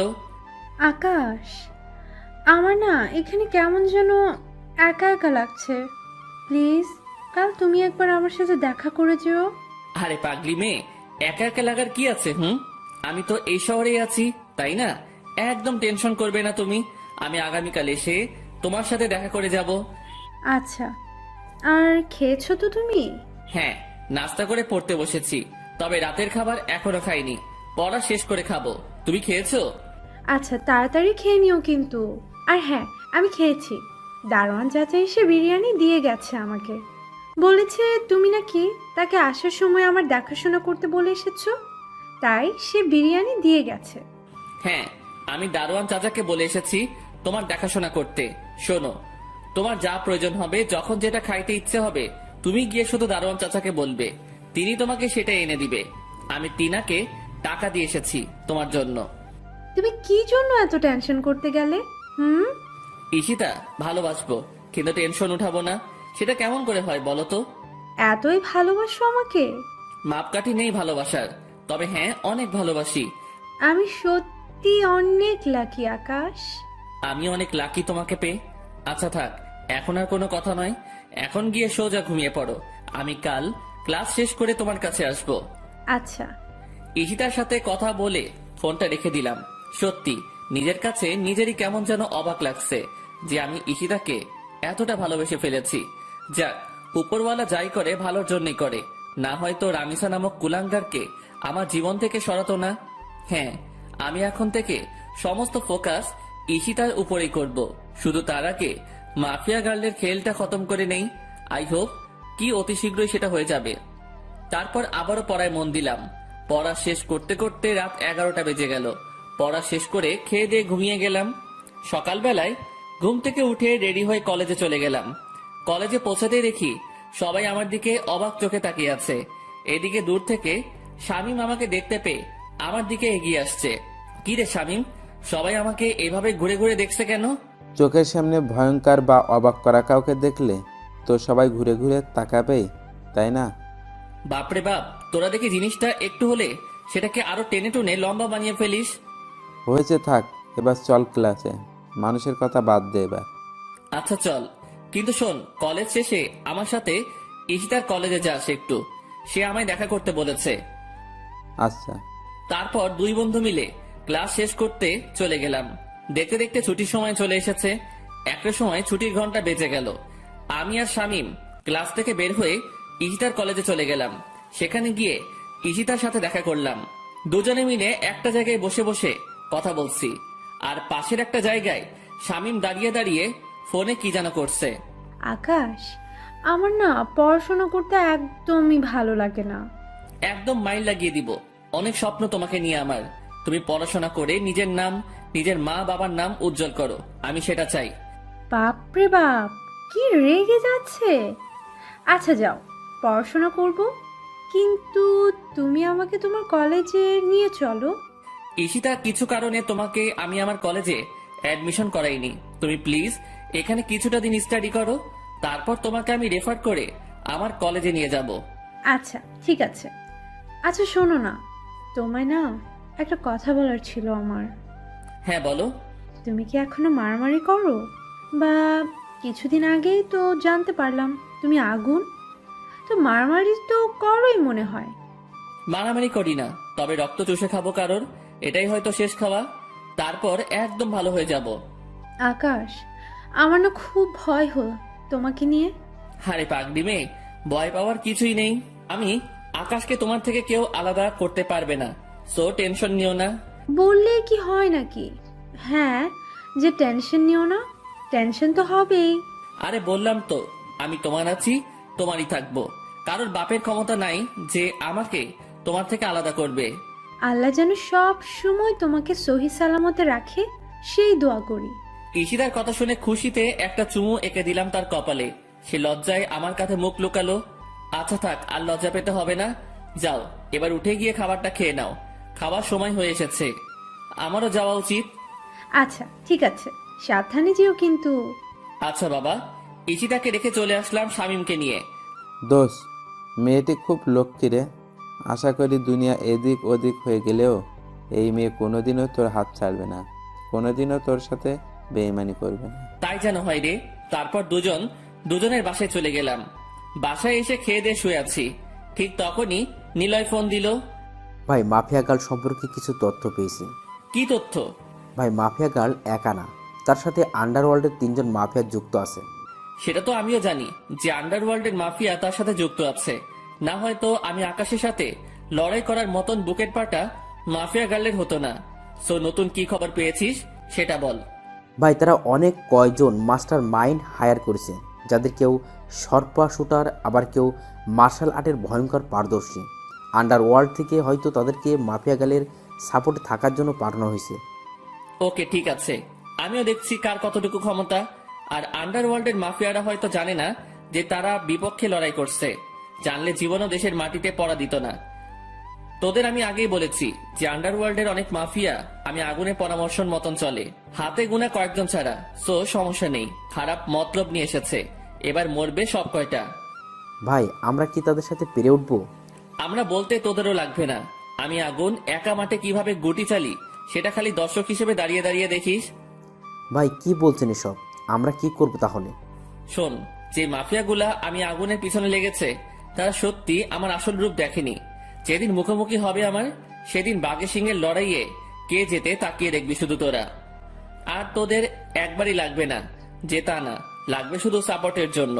ভাই আপনি কি বলেন জানি না, তবে এটুকু বলবো, ময়দানে আপনার গায়ে কোনো আঘাত আসার আগে সেটা আগে আমি নিলয়ের গায়ে লাগবে। আচ্ছা থাক, আর উত্তেজিত হতে হবে না, চুপচাপ প্রিপারেশন নিয়ে বসে থাক। আচ্ছা ভাই। নিলয়ের সাথে কথা বলে ফোনটা রাখতে না রাখতেই একটা মেসেজ আসলো ব্ল্যাঙ্ক নাম্বার থেকে। নাম্বার দেখে অনুমান করে ফেললাম কে এটা। আমি সাথে সাথে মেসেজটা ওপেন করলাম। আকাশ মাহমুদ ওরফে আগুন, শোন, তোর সাথে ওপেন খেলার সময় এসে গেছে। তোর কত শক্তি সামগ্রী আছে নিয়ে আসিস সব কয়টাকে, দেখব কে জেতে। আগামীকাল রাতে 9টায় ফরেস্টের লাল মাঠে অপেক্ষা করব তোর জন্য। যদি তুই কাপুরুষ না হোস তাহলে নিজের মৃত্যুর হাজিরাটা এসে দিয়ে যাস। তারপর আমি রাজত্ব করব এদেশে। আমার নামে মিছিল হবে মাফিয়া গার্ল, যে কিনা মাফিয়াদেরও বড় মাফিয়া। মেসেজটা পড়ে চরম লেভেলের হাসি আসলো। উপহাস করে বললাম মনে মনে, ওকে ব্রা, ঠিক আছে, আগামীকাল এই খেলাটা হবে। আগামীকালের অপেক্ষা করতে লাগলাম। এদিকে আমি নিলয়কে বলে দিয়েছি আমাদের সমস্ত ছেলেপেলেকে নিয়ে রেডি থাকতে। সেটা এমনিই বলেছি, আমি জানি মাফিয়া গার্লের মতন মেয়েকে মারতে জল কামান লাগবে না, তবুও তাদেরকে আসতে বলেছি। মনে মনে ভয়ঙ্কর লেভেলের একটা প্রতিজ্ঞা করে বসলাম। কাল মাফিয়া গার্লের কি ভয়ঙ্কর লেভেলের মৃত্যু যে হবে আমার হাতে তা উপরওয়ালাই জানেন। দেখতে দেখতে রাত পেরিয়ে পরের দিনের সূর্য উদয় হলো। আজ আর কলেজে যাইনি, শান্তভাবে দিনটা কাটিয়ে দিলাম। সন্ধ্যা বাজে 6টা।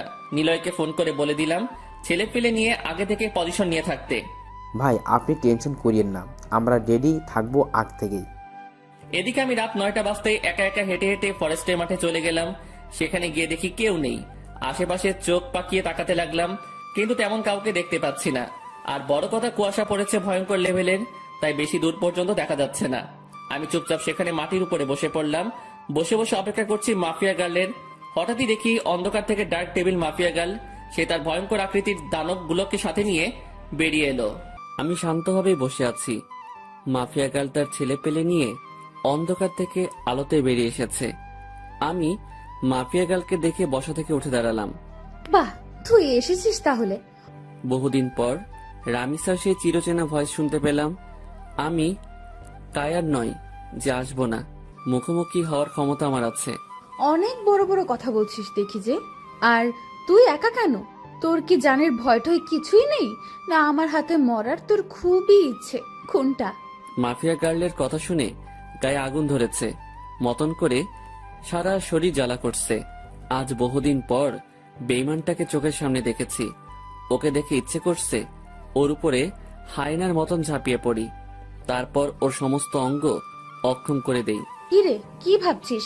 না মরণ সামনে দেখে শকড হয়ে গেছিস? মরণ? হাসি আসলো কথা শুনে।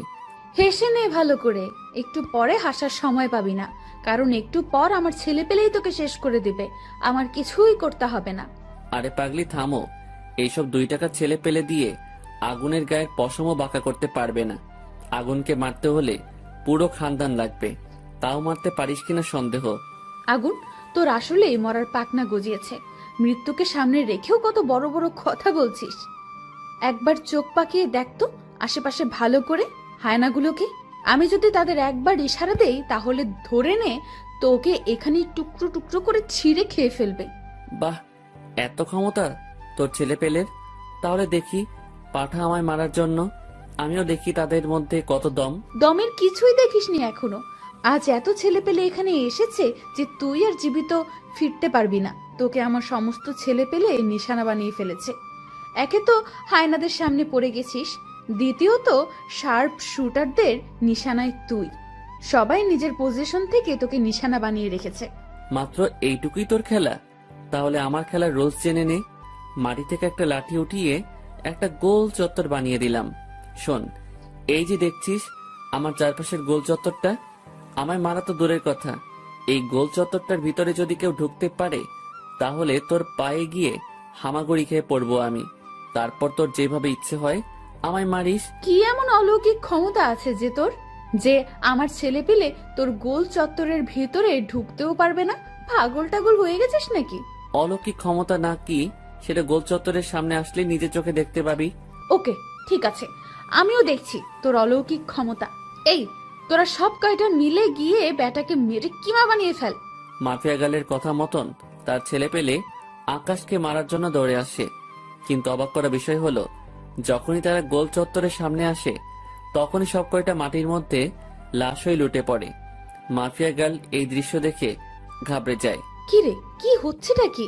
তার মানে তুইও প্ল্যান করে এসেছিস? আগুন, তুই কিন্তু কাজটা ভালো করলি না। আমার কিছু সংখ্যক ছেলেকে মেরে নিজেকে অনেক বড় কিছু দাবি করছিস। মনে রাখিস, আমার সাথে দাঁড়িয়ে থাকা হায়নাগুলোর সামনে তোর হাজারো প্ল্যান ধুলোয় মিশে যাবে। দেখি তাদের সামনে পাঠা। এই হায়নার দল, তোরা গিয়ে ব্যাটাকে মার। ব্যাটা যেন আজকে কোনোভাবেই বাঁচতে না পারে। মাফিয়া গালের কথা শুনে হায়নার দলটা আকাশকে মারার জন্য এগিয়ে আসে। ঠিক সেই সময় পেছন থেকে পালোমা নামক নরপশুগুলো এসে আকাশের সাথে দাঁড়ায়। সবগুলোকে দেখতে কেমন যেন ভয়ঙ্কর রক্তচোষা লাগবে। মাফিয়া গার্লের মার্শাল আর্ট স্পেশালিস্ট সামনে এগিয়ে আসতেই মিনিটের মধ্যে পালোমাগুলো তাদের নাড়িভুড়ি বের করে ফেলে মারে। মাফিয়া গার্ল এই ভয়াবহ দৃশ্য দেখে থরথর করে কাঁপতে শুরু করে। আর কেউ আছে আগুনকে মারবে এমন বীর পালোয়ান? আগুন, তুই কিন্তু আমায় চিনিস না। আমি কিন্তু তোকে জল জ্যান্ত পুঁতে ফেলবো। এখনো তুই আমার পাওয়ার দেখিসনি। আমার ছেলেদের হয়তো তুই মেরেছিস, কিন্তু মাথায় রাখিস ভবিষ্যৎ কিছু তোর জন্য অপেক্ষা করছে। তুই তোর ছেলে পেলে সব কয়টা ফেসে গেছিস। তোরা সব কয়টাই আমার নিশানায়। আচ্ছা ঠিক আছে, তোর নিশানাবাজদের শুট করতে বল। এই, তোরা সবাই শুট করে খুলি উড়িয়ে দে আগুন আর তার ছেলে পেলের। মাফিয়া গার্ল সিগন্যাল দিয়ে দেয় শুট করার জন্য, কিন্তু অবাক করা বিষয়, কেউ এই গুলি চালাচ্ছে না। এই, তোরা গুলি চালাচ্ছিস না কেন? কি চালাচ্ছে না গুলি? তোর সাপ শুটার গুলো। তোর কথায় আর গুলি চলবে না। দেখ আসল খেলা কাকে বলে। এই, তোরা চালা রে গুলি। আকাশের সিগন্যাল পেতেই সবাই গুলি ছুটতে শুরু করে আসমানের দিকে। দেখলি মাফিয়া গার্ল, আসল পাওয়ার কাকে বলে? জানোয়ারের বাচ্চা, তুই আমার ছেলেদের কি করেছিস? আমি কিছুই করিনি, তবে এই যে দেখছিস আমার পাশের ভয়ঙ্কর দানবগুলাকে, ওরা তোর মার্শাল আর্ট স্পেশালিস্ট গুলোকে মারার আগে শার্প শুটারদের রক্ত চুষে খেয়ে আসছে। আর এখন যারা গুলি চালিয়েছে তারা সবাই আমার ছেলে পেলে। একবার ভালো করে তাকিয়ে দেখ আশেপাশে, যে তোর নিজের দলের কাউকে দেখতে পাস কিনা। মাফিয়া গার্ল চোখ পাকিয়ে দেখে তার দলের একটা ছেলে পেলেও নাই। সব কয়টা রক্তাক্ত অবস্থায় মাটির মধ্যে পড়ে আছে, আর চতুর্পাশে দলে দলে আকাশের ছেলে পেলে। কি দেখলি তো খেল কাকে বলে? আগুন, হাসি আসছে। তুই কি মনে করেছিস যে মাফিয়া গার্লের খেল খতম? তুই তার সব ছেলে পেলেকে মেরে ফেলেছিস? তাহলে আগুন শোন, একটা কথা বলি তোকে। তুই ভালো করেই জানিস যে আমি তোর চোখের ঘুম এমনি এমনি হারাম করিনি। ব্রেনের খেলা আমিও খেলতে পারি। তাই তোর মতন 2 টাকার আগুনকে কুকুরের দৌড় দৌড়েছি। এবার তুই সত্যিই মরবি। মাফিয়া গার্লও কম খেলতে পারে না। এবার তুই সেটা নিজ চোখে দেখবি। 1 থেকে 10 পর্যন্ত গণনা কর, তারপরেই কিছু দেখতে পাবি। মাফিয়া গার্ল এটা বলতে না বলতেই আন্ডারওয়ার্ল্ডের 2 জন মাফিয়া তার পুরো দলবল নিয়ে চলে আসে। ও আচ্ছা, এই 2 মাফিয়া তাহলে তোর সাপোর্ট ছিল। কিন্তু আফসোস, এরা আর নিজের দেশের মাটিতে ফিরে যেতে পারবে না। এই পালোমার দল, তোরা সব কয়টাকে উপরে টিকিট ধরিয়ে দে। আর আমি মাফিয়া গার্লকে দেখছি, ওর খেলা আমি বের করছি। পালোমারা ভয়ঙ্কর রক্তযুদ্ধ শুরু করে দিয়েছে। এদিকে আমি এগিয়ে গেলাম মাফিয়া গার্লের কাছে। মাফিয়া গার্ল, সত্যি তুই আজ শেষ, নিঃশ্বাস ত্যাগ করবি বলে মাফিয়া গার্লের হাত দুটো শক্ত করে ধরে ফেললাম, কিন্তু সে আমাকে অবাক করে দিয়ে পা ঘুরিয়ে সোজা বুকের মধ্যে লাথি মেরে দিল। এখন খেলে মজা আসছে আগুন, আয় তোর সাথে শেষ খেলাটা খেলে ফেলি। বলেছিলাম না তোকে আমি মারবো, তো আমিই মারবো। মাফিয়া গার্লের থেকে লাথি খেয়ে শরীরে রক্ত যেন খলখল করছিল পুরো। মেয়ে বলে এতটা সময় নিজেকে সংযত রেখেছিলাম, কিন্তু এখন আর না। দৌড়ে গিয়ে মাফিয়া গার্লের গালের মধ্যে সজোরে এক থাপ্পড় বসিয়ে দিলাম। সে ঘুরে মাটিতে পড়ে গেল। সে মাটিতে পড়ার সাথে সাথে তার চুলের মুঠি ধরে তার মুখখানা মাটির সাথে চেপে ধরলাম। হারামির বাচ্চা, এবার পালাবি কোথায়? আজ তোর পাওয়ার আমি বের করে দিব। অন্যদিকে পালোমারা আন্ডারওয়ার্ল্ডের মাফিয়া এবং তার ছেলেপেলেদের মেরে ফরেস্ট মাঠ পুরো শ্মশানঘাট বানিয়ে দিয়েছে। ধামধুম খালি মাটির উপরে লাশ পড়ছে একটার পর একটা। বল, আর কত তেজ বাকি আছে তোর মধ্যে? দেখছিস আমার ছেলেপেলেদের অবস্থা কি ভয়ানক ভাবে সব কয়টাকে পেটাচ্ছে। তাদের মতন তুইও শেষ আজকে। তোর সমাধিটাও আমি গড়ে দিব এবার। হারামির বাচ্চা, আমায় মারতে আসিস তুই? এটা বলে আরো শক্ত করে চেপে ধরলাম মাফিয়া গার্লকে মাটির সাথে। ঠিক সেই সময় পিছন থেকে কেউ একজন এসে আমায় সজোরে ধাক্কা দিয়ে মাটির উপরে ফেলে দেয়। পাশেই পাথরের একটা টুকরো ছিল। আমার হাত গিয়ে বেফাঁসভাবে পাথরের টুকরোটার উপরে পড়ে, আর সেই মানুষটা এসে মাফিয়া গার্লকে মাটি থেকে তুলে নিয়ে সেখান থেকে পালিয়ে যায়। মানুষটা মাফিয়া গার্লকে নিয়ে পালানোর সময় আমি তাকে দেখে ফেলি। আমি মানুষটাকে দেখে যেন নিজের চোখকেই বিশ্বাস করতে পারছি না। আল্লাহ, এ তো ঈশিতা, যে কিনা আমার চোখের সামনে মাফিয়া গার্লকে বাঁচিয়ে নিয়ে পালিয়ে গেল। আমি থ হয়ে সেভাবেই মাটির মধ্যে পড়ে আছি। নিজের চোখকেই যেন বিশ্বাস করতে পারছিলাম না। ঈশিতার এইরূপ ভয়ঙ্কর আচরণ দেখে মাথা যেন গোলকধাঁধার মতন ঘুরপাক খাচ্ছে। আল্লাহ, শেষমেশ কিনা ঈশিতা তার ভয়ঙ্কর রূপ নিয়ে নিল। এত বড় ধোঁকা যেন পৃথিবীতে এই প্রথমবার কেউ আমাকে দিল। চুপচাপ মাটির উপরে শুয়ে আছি, চোখ মুখ বন্ধ করে। অন্যদিকে পালোমা আর দলের ছেলেপেলে মিলে আন্ডারওয়ার্ল্ডের মাফিয়া এবং তার সহপাঠীদের বেধড়ক মার মারছে। রক্তের নহর কাকে বলে সেটা যেন কেউ ফরেস্ট মাঠে আসলেই বুঝতে পারবে। মাফিয়া দুজনকে নিলয় আটক করে রেখেছে। বাকি সব কয়টাকে মেরে জমের বাড়ি পৌঁছে দিয়ে আকাশের ছেলেপেলে। হঠাৎই নিলয়ের চোখে পড়ে আকাশকে। সে দৌড়ে আকাশের কাছে যায়।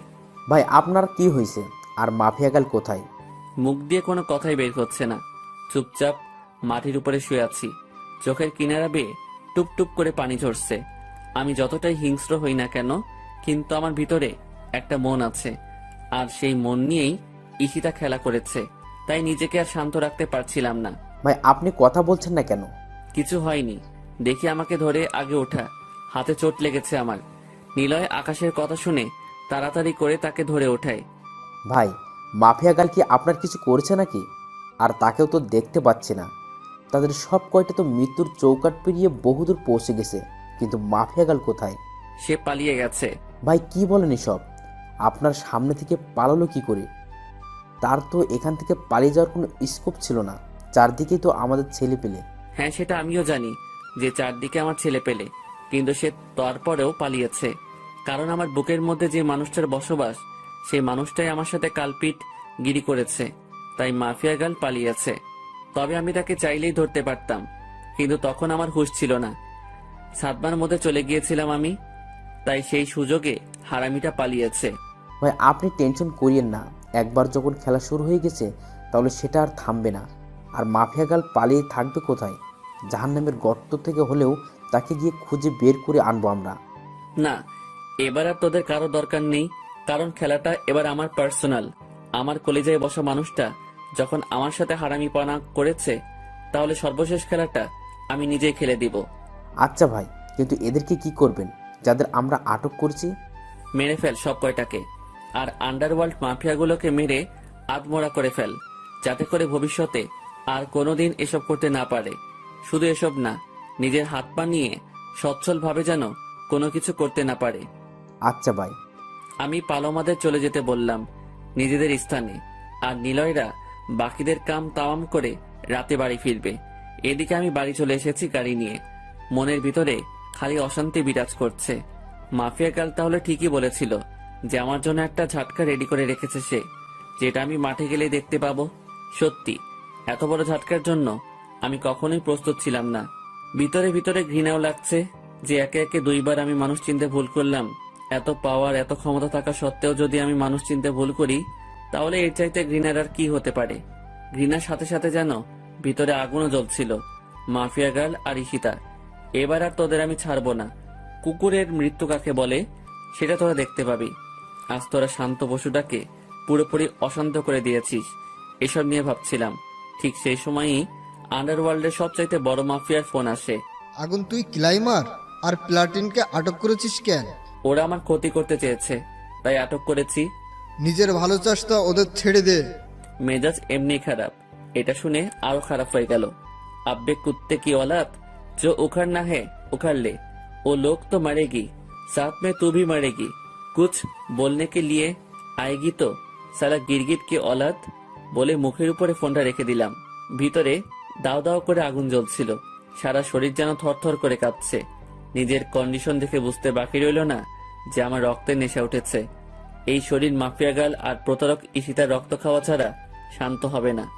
খোদার কসম, 24 ঘন্টার মধ্যে মাফিয়া গাল তোর শরীরের সমস্ত রক্ত আমি চুষে খাবো, সাথে ভালোবাসার নামে ছলনাময় প্রতারকটারও। রেডি থাকতো ওরা। ভিতরে এতটাই আগুন জ্বলছিল যে তৎক্ষণাৎ ঘর থেকে বের হয়ে গেলাম মাফিয়া গার্লের খোঁজ করতে। সমস্ত অলিগলি রাস্তাঘাট খোঁজা শেষ, কিন্তু মাফিয়া গার্লের কোনো হদিসই পেলাম না। এইভাবে সারাটা রাত পার হয়ে গেল। সকালবেলায় বাড়ি ফিরে এসেছি ক্লান্ত অবস্থায়। তাদের দুটোর একটাকেও খুঁজে পাইনি। হারামিগুলো কোন গর্তে গিয়ে লুকিয়েছে কে জানে। তবে যেখানেই যা, এবার পাক্কা তোরা মরবি। শরীর যেন পুরো ছেড়ে দিয়েছে। তার উপরে গতকাল রাতে কিছুই খাইনি। না, আগে কিছু খেয়ে নেই। ফ্রিজ নাস্তা বের করে গরম করলাম। আগে খেয়ে নেই, পরে আবার কাজে নামবো। নাস্তা সামনে নিয়ে চেইনে লোকমা দিব, তখনই আবার ফোনটা বেঁচে উঠলো। নাস্তা রেখে ফোনটা রিসিভ করলাম। আগুন ভাই, আমি আর্মির সিনিয়র কমান্ডার বলছিলাম। হ্যাঁ স্যার, বলুন। ভাই, গতকাল নাকি আন্ডারওয়ার্ল্ডের দুজনকে আমাদের দেশের কারা জানি মেরেছে। তাই আন্ডারওয়ার্ল্ড থেকে বিশাল একটা ফোর্স দেশে পাঠিয়েছে, যাতে করে আমাদের পুরো দেশকে বরবাদ করতে পারে। স্যার, আমি মেরেছি তাদের, আর আপনি কোনো টেনশন করিয়েন না। যত বড় মাফিয়া হবে হোক, আমি সব কয়টাকে দেখে নিব। আপনি নিশ্চিন্তে থাকুন। আজ রাতের আগেই সব কয়টার খেল খতম। ওকে ভাই। আর্মির অফিসারের সাথে কথা বলা শেষ করে নিলয়কে ফোন দিলাম। হ্যাঁ ভাই, বলেন। আমি কি বলি সেটা আগে মন দিয়ে শোন। আন্ডারওয়ার্ল্ডের হাসনাত, যে সবচাইতে খাতারনাক মাফিয়া, সে নাকি দেশে লোকজন পাঠিয়েছে আমাদেরকে মারার জন্য আর দেশকে বরবাদ করার জন্য। সো কি করতে হবে বুঝতেছিস তো? হ্যাঁ ভাই, বুঝে গেছি। আমি পালমোদর নিয়ে ওদের কাম তামাম করব। আজ মাগরিবের আগেই সব কয়টা লাশ পড়বে, আর আপনি আপনার মতন নিশ্চিন্তে কাজ করে যান। হ্যাঁ, আমার মিশন খালি একটাই, সেটা হলো মাফিয়া গাল আর আমার কলিজায় জায়গা করে নেওয়া রক্তচোষাটার। আচ্ছা ভাই। তারপর কথা শেষ করে নাস্তা করে নিলাম। পরে আবারও খুঁজে বের হয়ে গেলাম হায়না দুটার।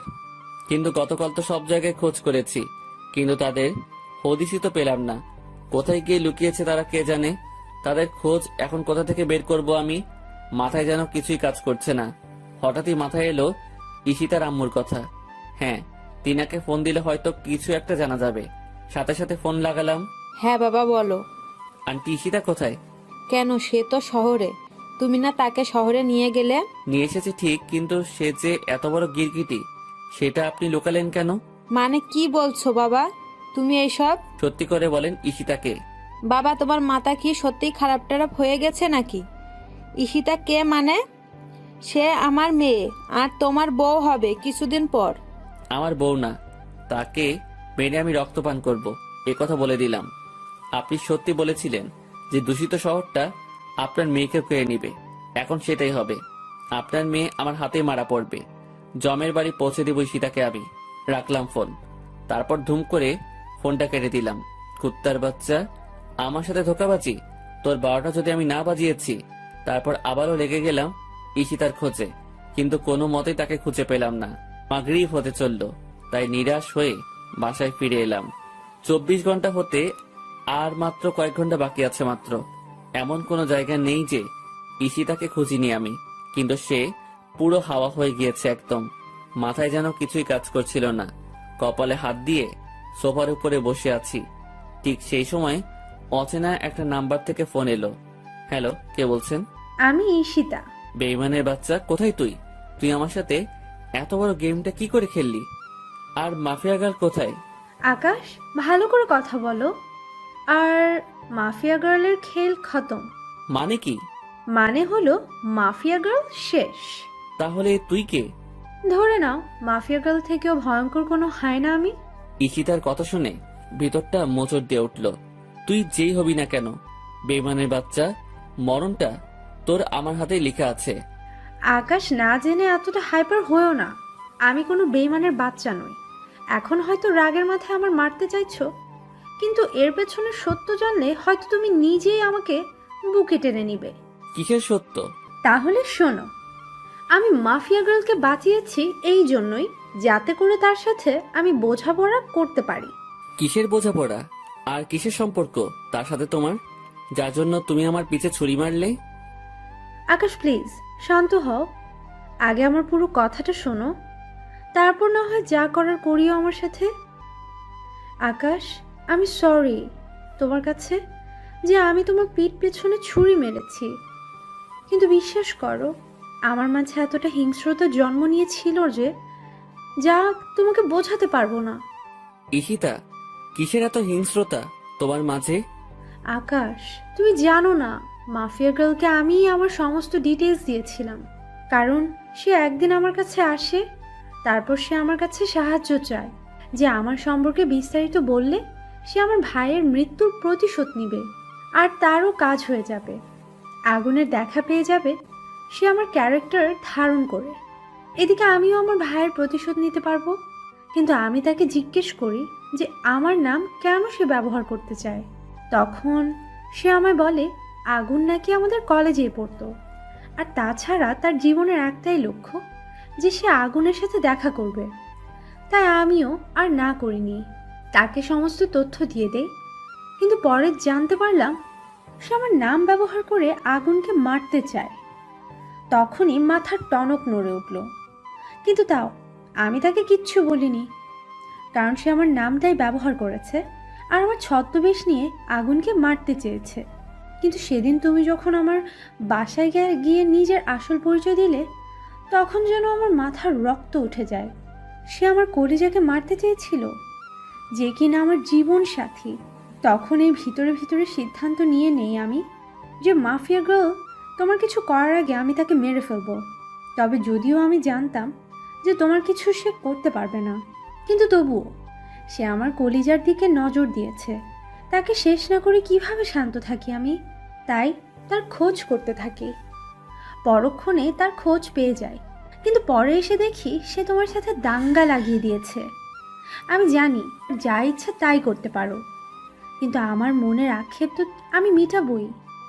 তাই আমি তাকে সেখান থেকে তুলে নিয়ে আসি, আর আমার ক্ষোভ আমি পূরণ করি। ঈশিতার কথা শুনে চোখ জোড়া যেন কপালে উঠে গেল সোজা। হায় আল্লাহ, ঈশিতা এটা কি বলছে? ঈশিতার ভিতরে ভিতরে এত কিছু চলছিল, অথচ আমি জানি না। ঈশিতা, মাফিয়া গার্ল কই এখন? তাকে মেরে আমি আত্মহত্যা করে রেখেছি। আমার ক্ষোভ আমি উঠিয়ে নিয়েছি। এবার তোমার যা ইচ্ছা হয় করে এসো। কোথায় আছো তুমি এখন? আমার ক্লাসমেটের ফ্ল্যাটে। আচ্ছা, আমি আসছি। তাড়াতাড়ি ফোনটা রেখে দিয়ে ঈশিতার ক্লাসমেটের ফ্ল্যাটে চলে গেলাম। সেখানে গিয়ে দেখি ঈশিতা ফ্ল্যাটের দরজার সামনে দাঁড়িয়ে আছে। সে আমাকে দেখে মাথা নিচু করে রেখেছে। ইচ্ছে করছে ঠাটিয়ে দুটো থাপ্পড় লাগিয়ে দিতে, কিন্তু নিজেকে সংযত করে রাখলাম। আর তাছাড়া সে ভয়ে নিজেকে গুটিয়ে রেখেছে, তাই আর কিছুই বললাম না। ঈশিতা, মাফিয়া গার্ল কোথায়? ভিতরের রুমে বেঁধে রেখেছি। তাড়াতাড়ি ভিতরের রুমে চলে গেলাম। সেখানে গিয়ে দেখি ঈশিতা মাফিয়া গার্লকে শিকল দিয়ে বেঁধে রেখেছে। তার নাক মুখ দিয়ে ফেটে রক্ত গড়িয়ে গড়িয়ে পড়ছে। মাফিয়া গার্লের অবস্থা দেখে যেন নিজেই আতঙ্কিত হয়ে গেলাম। তাকে দেখেই বোঝা যাচ্ছে যে ঈশিতা তাকে সত্যি বেধড়ক মার মেরেছে। ঈশিতা, সে কি মরিটরে গেছে নাকি? না, মরেনি, তবে মার খেয়ে বেহুশ হয়ে গিয়েছে। আচ্ছা যাও, জগে করে পানি নিয়ে এসো। ঈশিতা আমার কথা মতন জগ ভরে পানি নিয়ে আসলো। আমি সেটা হাতে নিয়ে মাফিয়া গালের মুখের মধ্যে মেলা মারলাম। কিছুক্ষণ পর তার জ্ঞান ফিরে এলো।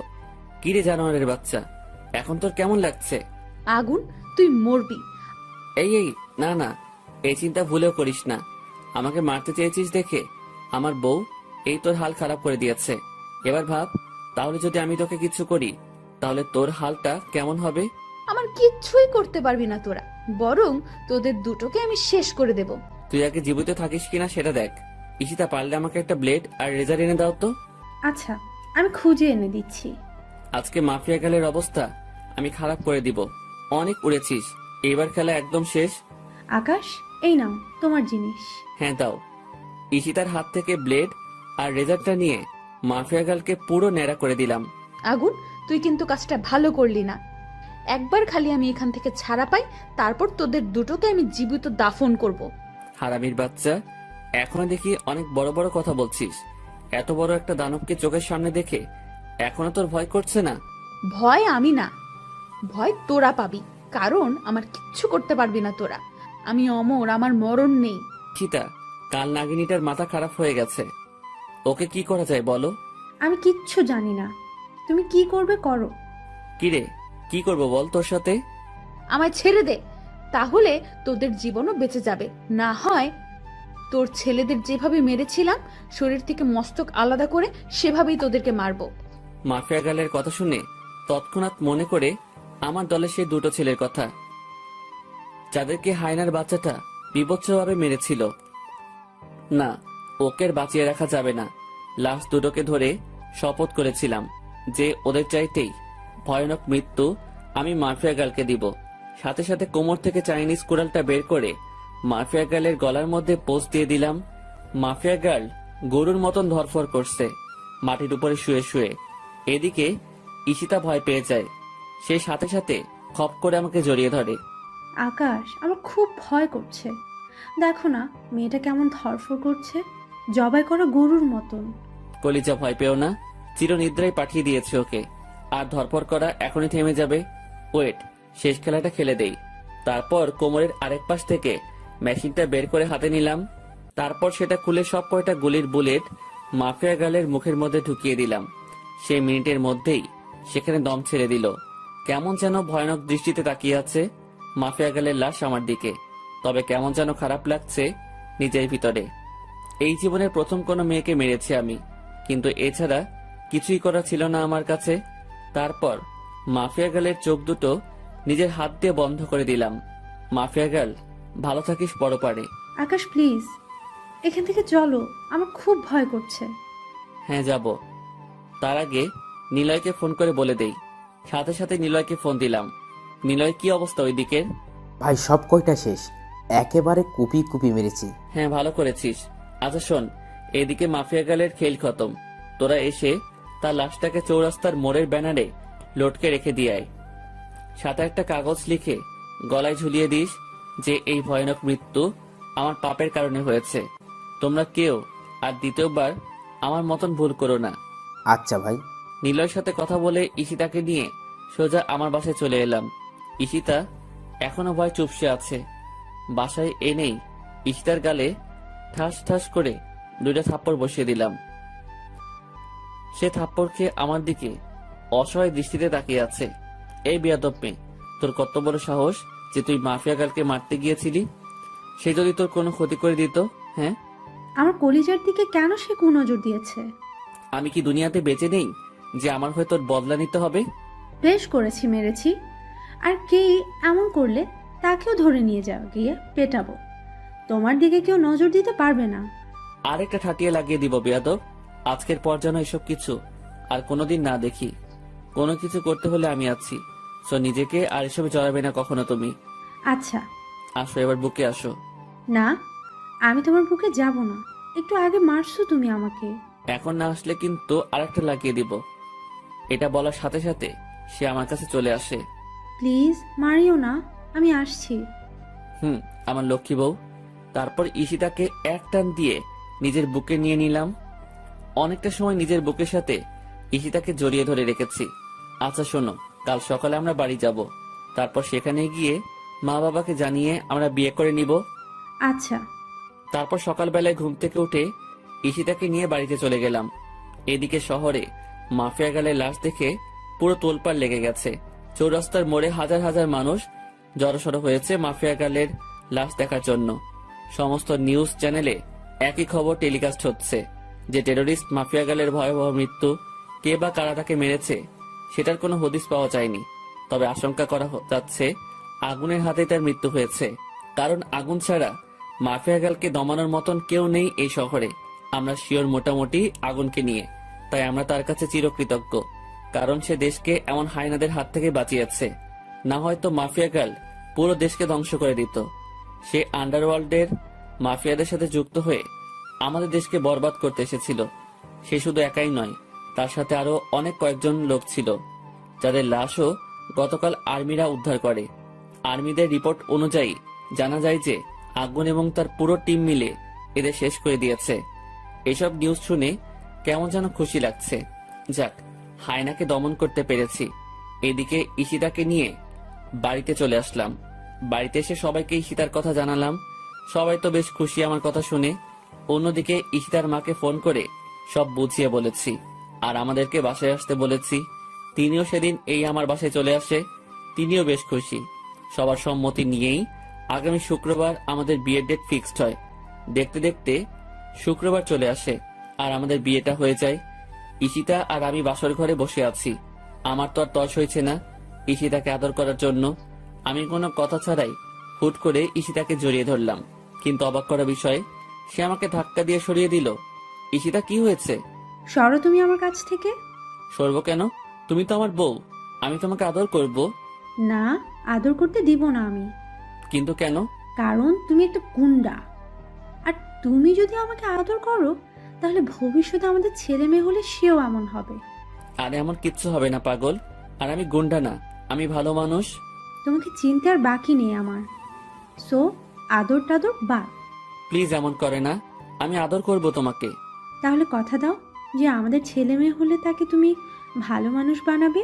আচ্ছা যাও, কথা দিলাম। কিন্তু কোনো বাবা মাই তার ছেলে মেয়েকে খারাপ পথে যেতে দেয় না বা খারাপ বানায় না, আর আমিও তেমনটা করব না। তাদের ভালো মানুষ বানাবো আমি। এবার তো কাছে যেতে দাও। হ্যাঁ, আসো। তারপর ঈশিতাকে জড়িয়ে ধরলাম, সেও আমাকে শক্ত করে জড়িয়ে ধরলো। পাঠক ভাইরা, শর্ত দিয়ে বউকে কাছে টেনেছি। এখন আর কোনো কিছুই আপনাদেরকে বলবো না। সেসব লোকে শুনলে মন্দ বলবে। আমি আমার বউকে আদর করি, ভবিষ্যতে কিছু হলে জানিয়ে দিব। এভাবে শেষ হলো আরো একটি গল্পের কাহিনী।